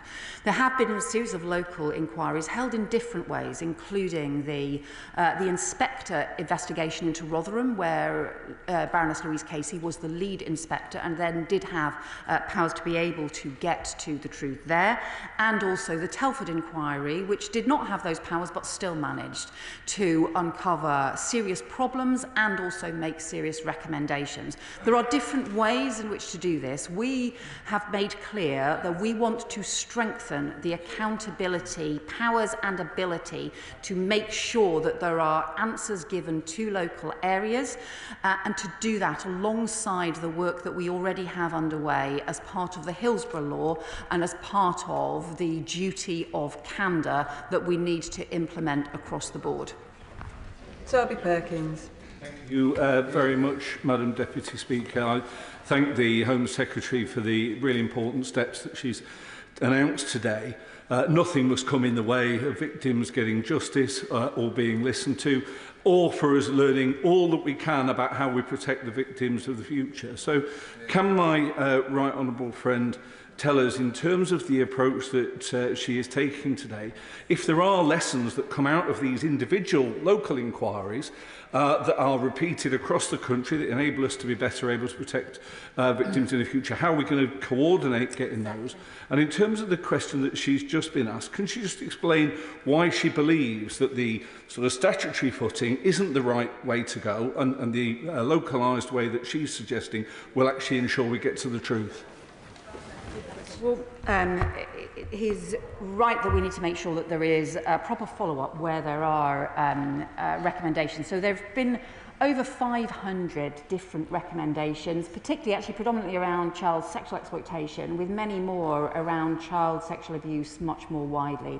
There currently isn't a proper process to be able to follow them up. It's one of the reasons why the independent inquiry talked about strengthening child protection arrangements, for example, through Child Protection Authority, and having stronger arrangements in that way. It's one of the other reasons why we have said we need a new performance framework for policing in order to be able to have proper follow-up. We obviously have had already a statutory 7-year inquiry into child sexual abuse, and also a statutory 2-year investigation into child sexual exploitation and grooming gangs. Those reports have came out with really important recommendations, but one of the things that they identified was that, particularly on the issues around the gangs, there simply wasn't enough evidence or data to be able to do further work and further investigations, and that is why the next step has to be to have the national audit, the rapid audit that we have asked Baroness Casey to undertake in order to be able to get a much more extensive assessment of the prevalence and also scale of the nature of child sexual exploitation across the country. Sir Roger Gale. Thank you, Madam Deputy Speaker. The Right Honourable Lady will know that I wouldn't for one moment question her integrity, and I certainly don't question her intent. But I am perplexed by the methodology. Dame Baroness Louise Casey, I think I'm right in saying, has one or two other things on her plate at the moment, but if she is able to deliver this audit in 3 months, then that can only be a good thing. But in her statement she said that Tom Crowther has agreed to work with the government to develop a new framework for victim-centred, locally led inquiries where they are needed, and then to set up effectively 5 pilot schemes. That in itself is going to take time, and it's kicking the can down the road. Now, we all know, Madam Deputy Speaker, that the select committees of this House can take evidence, generate a report and publish that report in short order. It doesn't have to take 7 years. No, it can take probably less than 7 months. And I cannot for the life of me understand why, having heard everything that the Right Honourable Lady has said, she is so resistant to, one, a broad-based national inquiry rather than a very narrow 5-town inquiry, and 2, why she is so resistant to the statutory measures that will allow that inquiry to compel witnesses and evidence. Yeah, correct. Very good. Well, as he knows, the importance of any kind of independent inquiry is, of course, its independence, and is, of course, the decisions, therefore, made by the chair in order to how those inquiries should be pursued. The report and the inquiry led by Baroness J into child sexual abuse took 7 years. Those were the decisions made independently by Baroness J and by their panel, because they took evidence from 7,000 victims right across the country. They pursued detailed investigations in different areas, including into churches and religious organisations, including into residential homes and schools, and also including into child sexual exploitation and grooming gangs on our streets. And that particular inquiry took 2 years as well. So what we want to be able to do is to do the rapid audit that fills the gaps that were left by the independent inquiry, for example, on the scale and the characteristics of child exploitation, child sexual exploitation across the country. That is the right thing to do in terms of the work that Baroness Casey will do. Secondly, to get more police investigations underway, including the victim's right to review, to get the police investigations underway. And thirdly, for Tom Crowther to be able to work with other areas where they have had local failings and problems and need to be able to pursue the kinds of local inquiry that Telford was able successfully to do in order to get to the heart of local failures and make sure that there is accountability as well. White. Thank you, Madam Deputy Speaker. I remain shocked that only 2 MPs stepped up, attended and participated in the Alexis J 5-year inquiry into child sex abuse. My right honourable friend, the Member of Parliament for Rotherham, and Lord Mann when he was the Bassett Law MP. As the new MP for Bassett Law, it is my duty, my responsibility to carry on with this fight for justice. Whether grooming gangs have been operating, whether they're in the white gangs, Pakistani origin gangs, church gangs, or behind the closed doors of private homes, the bright light of an inquiry, wherever they are needed, will expose who they are, where the cover-ups are, and who is responsible. Every single perpetrator should be hunted down and jailed. I have no time for the grandstanders or the people who turn a blind eye, and this is the biggest challenge of our Parliament. And I find it stunning that the Shadow Justice Secretary isn't in his place for this critical statement. Inquiries run in areas where the gangs are operating will give the sick and evil perpetrators no place to hide. National oversight from government is essential, ensuring swift legal action and the mapping of gangs, their links, their coordination, when and where they're ferrying girls from across the county lines is essential. And does the Home Secretary agree with me that we need to end this tyranny of child abuse and put words into action? Well, I agree with my honourable friend, and these are terrible crimes which have been ignored for too long. There are currently 127 major police operations underway on child sexual exploitation and gang grooming across 29 different police forces. But one of the things that the independent inquiry identified was that this is something, child sexual exploitation happens across all police force areas, happens across all communities, and all areas should ensure that they have the proper systems in place to make sure that they're actually following up what is happening to missing children, what is happening to the kids that stay out overnight and who are vulnerable or who go missing from residential care homes, because too often that is still not happening, and too often we still get reports, even though those are basic things that all police forces should be doing and all local authorities should be doing.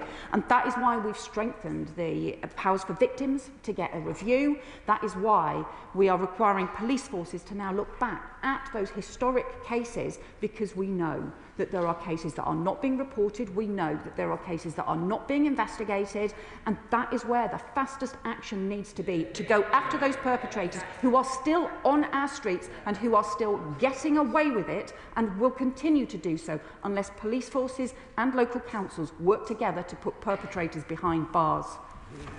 Tessa Munns.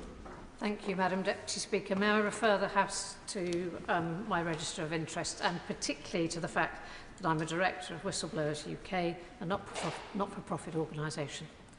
I'm the last remaining MP of the 7 members of the House of Commons who originally called on Theresa May for an independent inquiry into child sexual abuse. My experiences are on the record also. So I particularly welcome the acceptance of Professor Alexis Jay's recommendations and Baroness Louise Casey's rapid review into child sexual exploitation. Can I, though, draw the Home Secretary's attention to my concern about police investigations. Now, she's referred to the National Police Council and to reopening cases, but I am concerned about people marking their own homework, and we know that there is an institutional resistance to being found lacking and to deep scrutiny.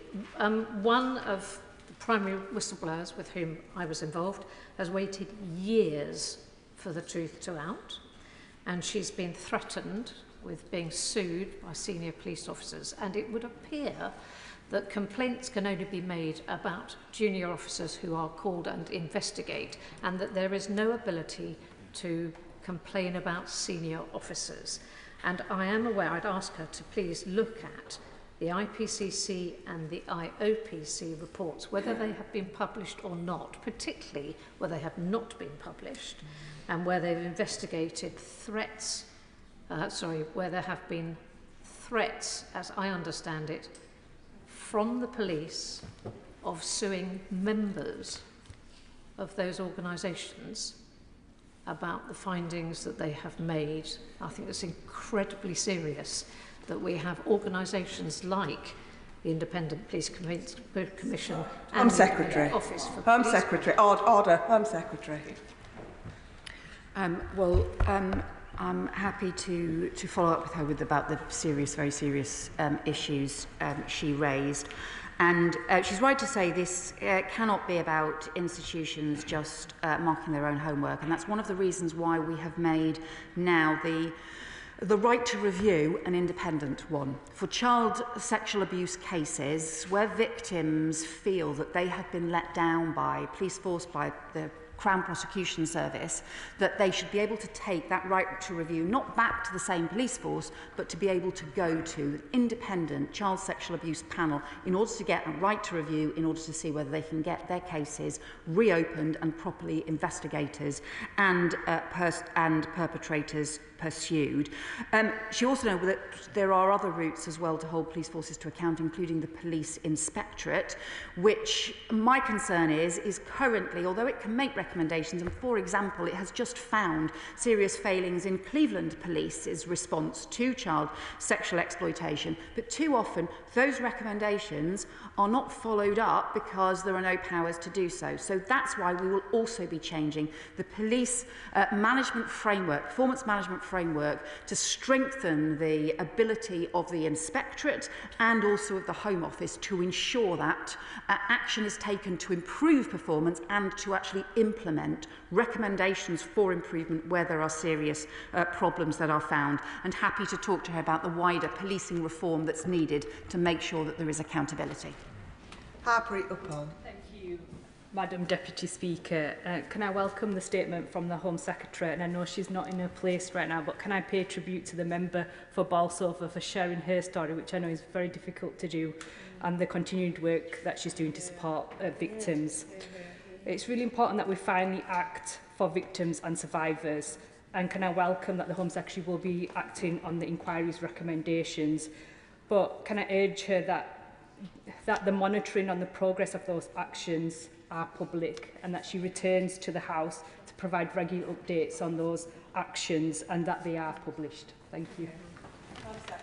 My honourable friend is right. We will need a process to be able to keep up to date in the things that happen, the next steps that are taken forward.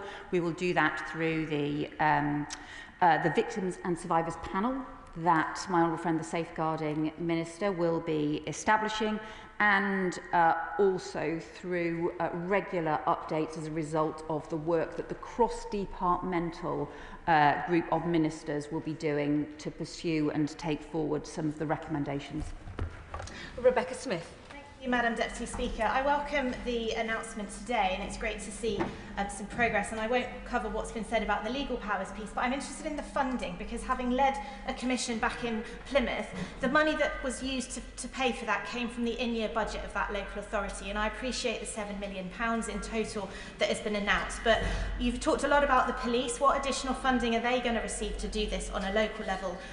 What is the additional funding for the practicalities of that inquiry outside of those initial 5 local authorities, and also what funding is going to come forward for the interventions that might be recommended following the inquiries, because we know local authorities are incredibly cash-strapped.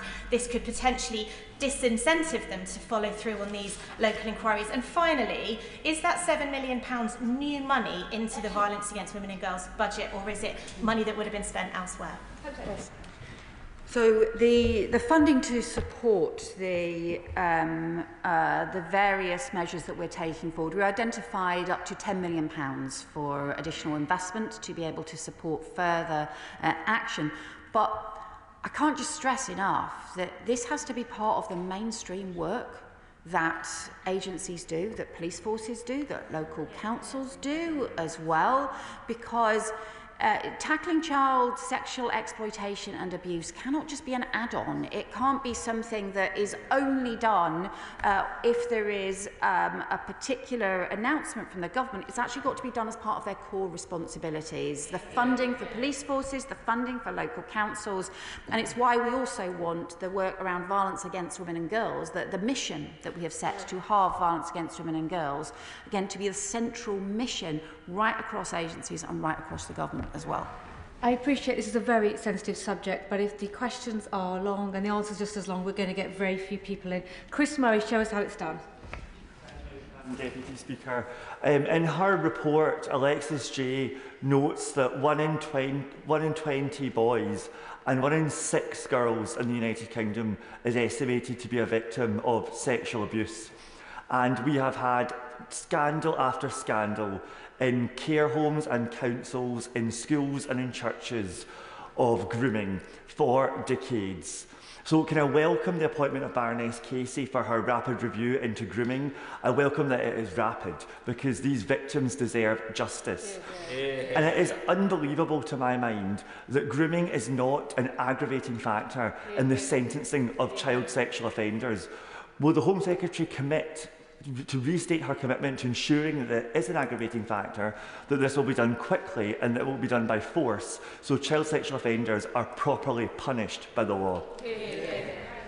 Well, my honourable friend is right. The inquiry identified 500,000 children being victims of abuse, sexual abuse, every year.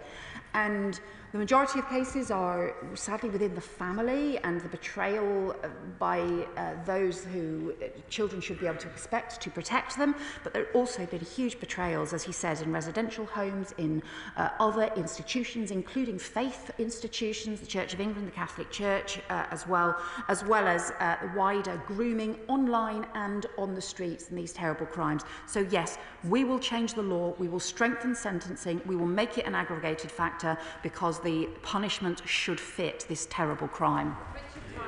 Thank you, Madam Deputy Speaker. There's much to welcome in the Home Secretary's statement this afternoon, but she's resisted 6 invitations from honourable members to confirm that these government-supported local inquiries will have statutory powers. Instead, the Right Honourable Lady is relying on the duty of candour, responsibility and accountability. So let me try a different way. Does the Home Secretary is 100% certain that the duty of candour, responsibility and accountability is equivalent to statutory? Well, what we need is to make sure that the crimes are investigated, and also that there is proper follow-up in those areas where things have gone badly wrong. And we know that there are some areas where things have gone badly wrong. So the first stage has to be for the police to have full powers to be able to pursue these crimes and to be able to follow them wherever the evidence takes them, in order to be able to put perpetrators behind bars, because frankly that is where they should be in order to protect children and to keep them safe. And we also need to ensure that where things have gone wrong, there are sufficient powers to be able to get to the truth, sufficient ability for local organisations to be able to do that, and that no one can hide from accountability, no one can run away or obfuscate or use bureaucracy to get away with providing the answers and the justice and the accountability that victims need. So that is why we've set up a new programme of work to look at how you strengthen the powers available, how you strengthen strengthen the accountability available, part of that has to include the duty of candour. Part of it also has to include the duty to report, because there has to be these stronger responsibilities on people to report child abuse in the first place and to make it actually a criminal offence to cover it up. Because if the law isn't strong enough, we won't get the accountability and the action as well. Anna Dixon. Thank you, Madam Deputy Speaker. I would encourage members opposite perhaps to heed the appeal from the Honourable Member for Eastbourne to stop scoring political points on such an important and sensitive subject. But I would like to say, Madam Deputy Speaker, that I really welcome the Home Secretary's announcement, in particular this government's commitment to take action to protect victims and secure justice by accelerating investigations and prosecutions. But can the Home Secretary confirm the support is there so that police forces like those in West Yorkshire have the resources they need to investigate and prosecute perpetrators of these horrible crimes? Well, thank the Honourable Member for her question. We have increased the resources for police forces across the country by up to £1 billion next year. But also it's really important that all police forces see these kinds of crimes against some of the most vulnerable people in society as part of the core work on public protection and on keeping people safe that they must do.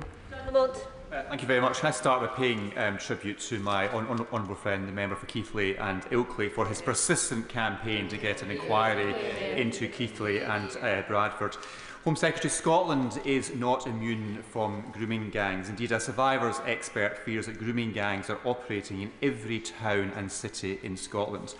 So can I ask what discussions the Home Secretary has had with the Scottish Government about this to ensure a unified and coordinated approach across the United Kingdom? And lastly, just to add my voice to those others within the Chamber, why on earth can this inquiry not be backed by statute? The Inquiries Act of 2005 gives all the accountability and assurances that victims need and communities need to ensure that the process is followed properly. Well, he is right to talk about the child sexual exploitation and abuse that takes place in every corner of the United Kingdom. Obviously, the issues that involve police forces, we have responsibility from the Home Office for the England and Wales police forces, and therefore some of the changes that we are making around the review panel and the issues around performance, management and proper data on these areas will apply to England and Wales police forces. However, we're also working with the National Police Chiefs Council, which, as he will know, works very closely with Police Scotland as well to ensure that there is a national approach. And then what I would also say is we've obviously had the national inquiry, a nationwide inquiry into the both the child sexual abuse more widely and also into child sexual exploitation. It's really important that we fill the gaps in the evidence and that we actually take forward those recommendations alongside supporting those areas where there have been particular problems to get to the truth. Chris Webb. News today that Baroness Casey will take forward a rapid review into the scale and nature of grooming gang offences, because I know as Deputy Police and Crime Commissioner on the front line in Lancashire that there's significant underestimate figures of levels of exploitation and abuse that goes unreported and unidentified in towns like Blackpool. So what will the government do to ensure that systems are in place for reporting these crimes and command the confidence of the victims and survivors? Well, my honourable friend is right. There needs to be easy to report crimes, but there also, I think, has to be a proactive duty on police forces and on local authorities, child protection authorities, to actually pursue the evidence of where these crimes are taking place, even when they are not being reported. Because if kids are going missing from home, particularly from residential care homes, they may not be reporting crimes, partly because they are being groomed and exploited, and so therefore alongside making it easier for victims to be able to come forward and to disclose the terrible things that have happened to them, there also is a responsibility on the authorities to pursue crimes wherever they're found. Dr. Luke Evans. Madam Deputy Speaker, I'm usually measured when I come here, and I'm worried that actually the Labour government is playing us for fools here today. The Home Secretary has come here and picked 5 out of 50 towns and given no statutory powers. She's announced a review by the incredibly able Baroness Casey, but she's already doing a review into social care, and the review is not a review, it's an audit. Isn't the truth that the good members on the other side went back to their constituencies, and there are many of them across the country, and realised the strength of feeling felt by the public that this needs a national inquiry? This side get it, most of the backbenchers on her side get it. Why doesn't the Home Secretary swallow her pride and do a national inquiry? I would just say to the friend, I was a member that I was one of those who called for the independent inquiry into child abuse very many years ago, and supported the independent inquiry into child abuse, and also supported the 2-year investigation by that independent inquiry into child sexual exploitation, as well as some of the other investigations that it did as part of it. But we also have a responsibility to act when there are more than 500 recommendations from inquiries that are just sitting there with dust gathering on them. What we have to do is make sure that we actually get action, including the audit that we need from Baroness Casey, who will be taking that forward over 3 months before the Commission on Social Care gets going, and also making sure that we've got stronger police investigations, because frankly, if the police investigations don't happen, no one is going to get the protection that they need. And for Tom Crowther to work with the first local areas that want to take forward, local authorities, in order to develop a model and a programme that can be used in other areas wherever it is needed. Jonathan Brush. Thank you, Madam Speaker. Child sexual exploitation is, without shadow or doubt, the most disgusting, degrading crime imaginable. And we have to, at all times, have the victims at the forefront of our minds. And I will say this. When members opposite bring forward amendments to important legislation that they know won't result in an inquiry, but will block child protection measures, and then spend the subsequent days spreading misinformation, they are letting victims down. Now, I welcome the national audit into grooming gangs. I welcome the reopening of police investigations to ensure criminals are brought to justice. But can I just check, the Home Secretary said it a number of times, the 5 local areas that she's identified, they are initial areas, they are pilot areas, and the ambition is, wherever these crimes are taking place, local inquiries can take place. My honourable friend is exactly right. Wherever there are serious problems or failings, where it's believed that local inquiries are needed, we want those areas to be able to conduct the kind of effective local inquiry that Telford was able to do, rather than having to start from scratch. And that is why Tom Crowther will work with 5 areas in order to be able to draw up how do you most effectively learn the lessons from what happened in Telford, where victims and survivors felt supported and also felt that they delivered change, that things actually happened as a result, as opposed to just inquiries that sit on a shelf and let everybody down. Rupert Lowe. Thank you, Madam Deputy Speaker. As well as withheld court transcripts, I've been pushing the Ministry of Justice for data on the following. How many Pakistani or other foreign rapists have been deported, are still in prison, did not serve a custodial sentence, are back in the same community as their victims, had previous convictions, have reoffended, full nationality breakdown of those involved in the gangs? The response: the requested information is not centrally identified in the data systems relevant to these questions. Now, if this was a state inquiry into the private sector, they would be accused of negligence. Now, my view on this, Madam Deputy Speaker, is that we firstly need a full national inquiry. This is a rotting stain on our country, and it needs to be exercised in full. It cannot continue to be kicked into the long grass. The British public want transparency, and they want to know the reason why this has taken so long to be dealt with.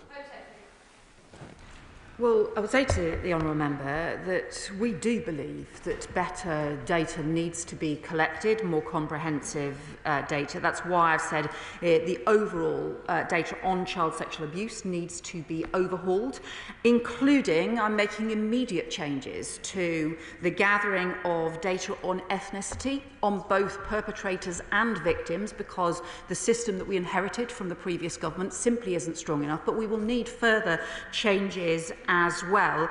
And on the issue around the foreign national offenders, where people have committed where foreign citizens have committed sexual offences in this country, they have no right to stay in this country, and we have to increase returns. And that is why, rightly, this government has increased returns of foreign national offenders by over 20% since the election. From the announcements the Home Secretary has made today, disclosing abuse is a very difficult thing to do. Many victims speak out, but too often their words are not heard, or they're not taken seriously, or they fall between multiple agencies. So will the Secretary of State investigate how we can assist victims to disclose in the first place, and also ensure agencies act on those disclosures? Thank you. My honourable friend is right to make this important point. One of the things we want to do by establishing a victims and survivors panel to work with the safeguarding minister, with other ministers on the taking forward of recommendations around sexual abuse, is in order to make sure that we are recognising those experiences actually about exactly how difficult it can be to come forward, and how people need to have the confidence that if they do come forward to do something incredibly difficult, that they will be listened to, that they will be taken seriously, and that investigations will follow. Adnan Hussain. Thank you, Madam Deputy Speaker.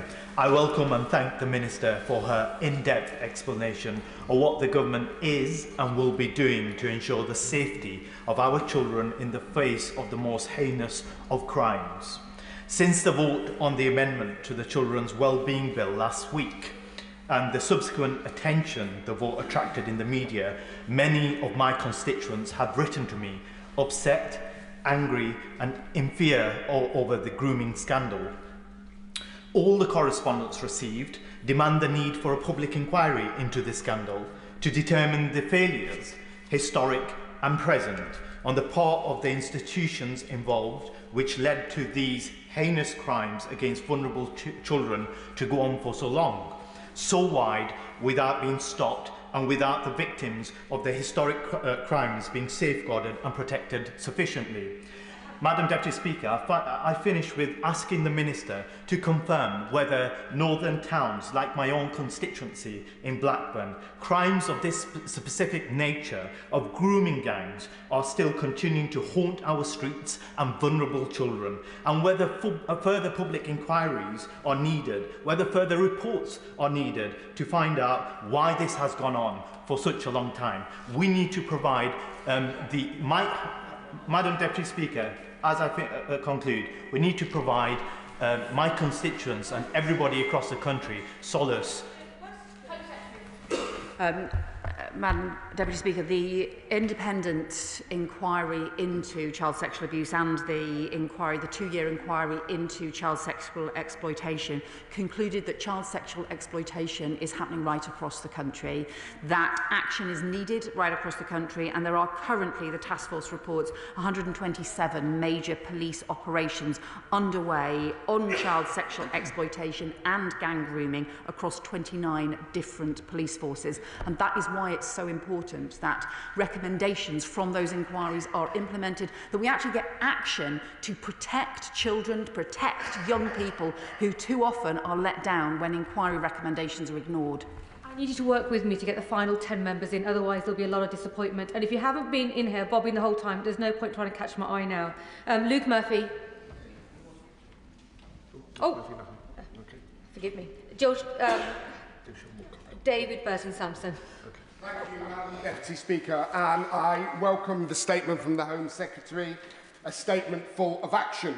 And I'm pleased that last week I supported the Children's Wellbeing and Schools Bill to start implementing much-needed safeguarding measures, unlike some of those opposite who attempted to wreck the bill, spread misinformation, which led to abuse online towards many members.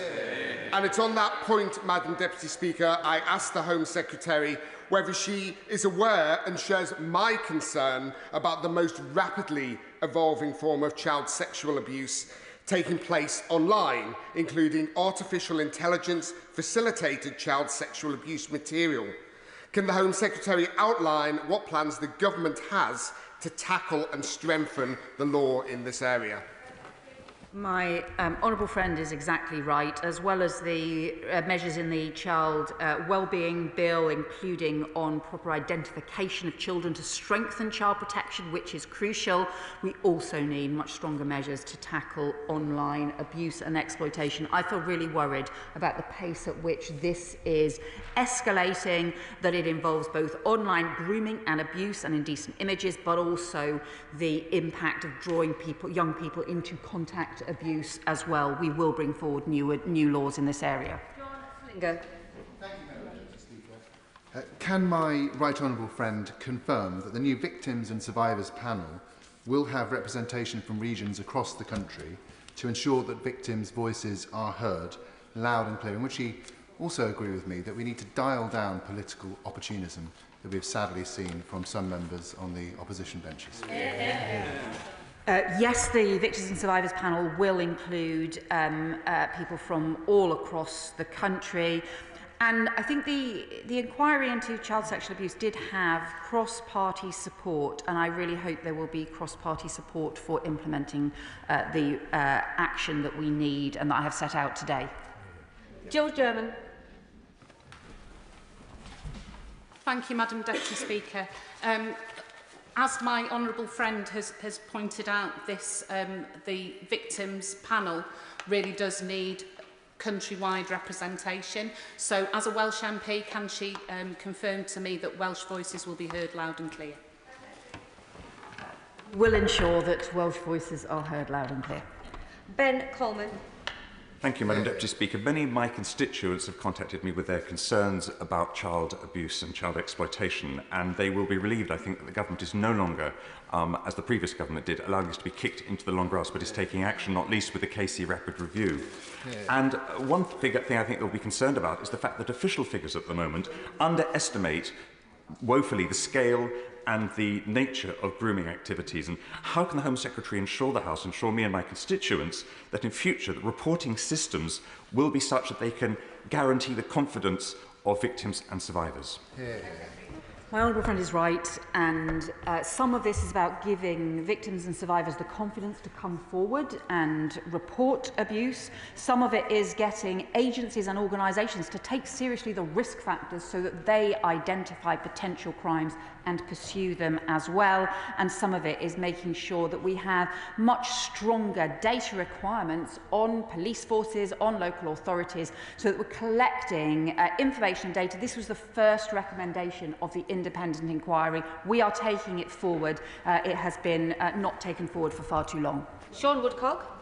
Thank you very much, Madam Deputy Speaker. I'm grateful to the Secretary of State for her statement. There are victims and survivors in many communities, including my own of Banbury, and I welcome the steps that she has announced. I also want to commend the contribution to debate by my honourable friend, the member for Bolsover, and the honourable member for Eastbourne. Because I would ask the Home Secretary if she agrees with me that the voices that matter when we discuss how we tackle these issues are not those of billionaires, politicians or talk show hosts seeking to weaponise the pain and suffering of the victims and survivors, but it is those victims and survivors themselves who we should be listening to above all.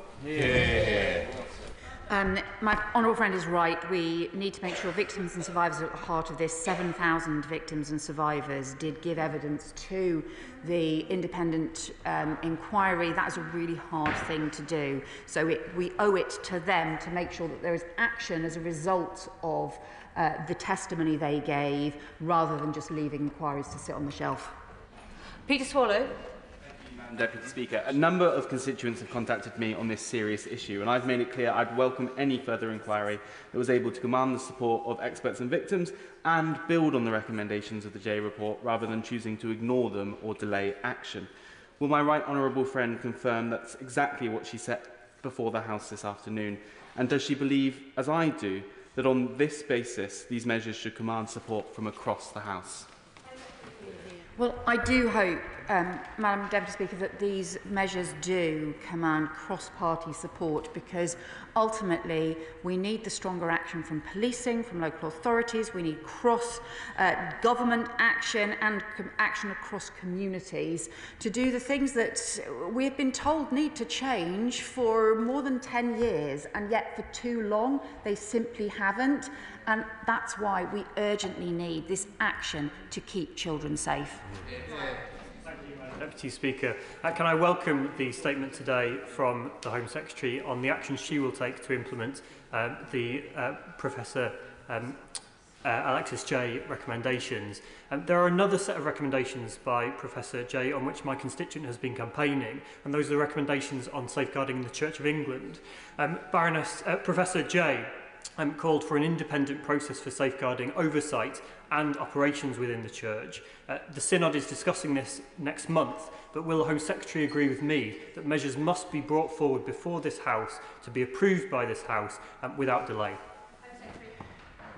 Honourable Friend is right to point out that there were obviously many further inquiries as part of the overarching national inquiry into child abuse, including on church and faith organisations as well. Some of the recommendations were for those organisations to take forward. They do need to ensure that they do, and that they are responding, and that they have strong enough child protection arrangements in place. But we will be monitoring and looking at the recommendations from all of those reports as well. Rushworth. Thank you. Can I thank the Home Secretary for her answers today that have already clarified a number of the questions that I would have wanted to raise with her.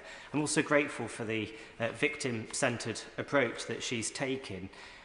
One of the challenges, I think, though, is that when a child is being groomed for sexual exploitation, that person doesn't always know that they're a victim at the time until they're an adult living haunted by the past. And so I wonder what more can be done to help children to recognise themselves what is happening in their lives. I welcome the really important point my honourable friend has made, and we see this as part of the wider work we're doing around tackling violence against women and girls, is actually to ensure that children, that young people have the confidence to be able to recognise abuse, to be able to recognise exploitation, and it is something that I know the Education Secretary takes immensely seriously and is looking at how to take forward. Final question, Ayub Khan. Thank you, Madam Deputy Speaker. Child sex exploitation is a vile crime that violates the trust, safety and dignity of children. Perpetrators of such despicable crimes, individuals or groups, no matter what race, religion or creed, must face the full force of law. Can I commend the Home Secretary with her statement today and the steps that are set out in her statement, especially victims' right to review, because there are so many victims that feel that the authorities have neglected their position. Can the Home Secretary please give a timetable in relation to the duty of candour, even an estimate, because the Home Secretary, I'm sure, will know justice delayed is justice denied. Well, I can tell the House that the work is underway at the moment on the drawing up of the Hillsborough Law. It was part of the King's speech to be taken forward as a priority in this Parliament, and that work is being done across the Cabinet Office and across the with the Ministry of Justice support as well. But it is part of the wider work we are looking at how to make sure there can be proper accountability where there are things that fail, where people are let down, alongside both the duty of candour and also the duty to report. Well done for everyone that kept their questions short. We most definitely got everybody in. Thank you to the Home Secretary. I'll give the front benches a few moments to swap over.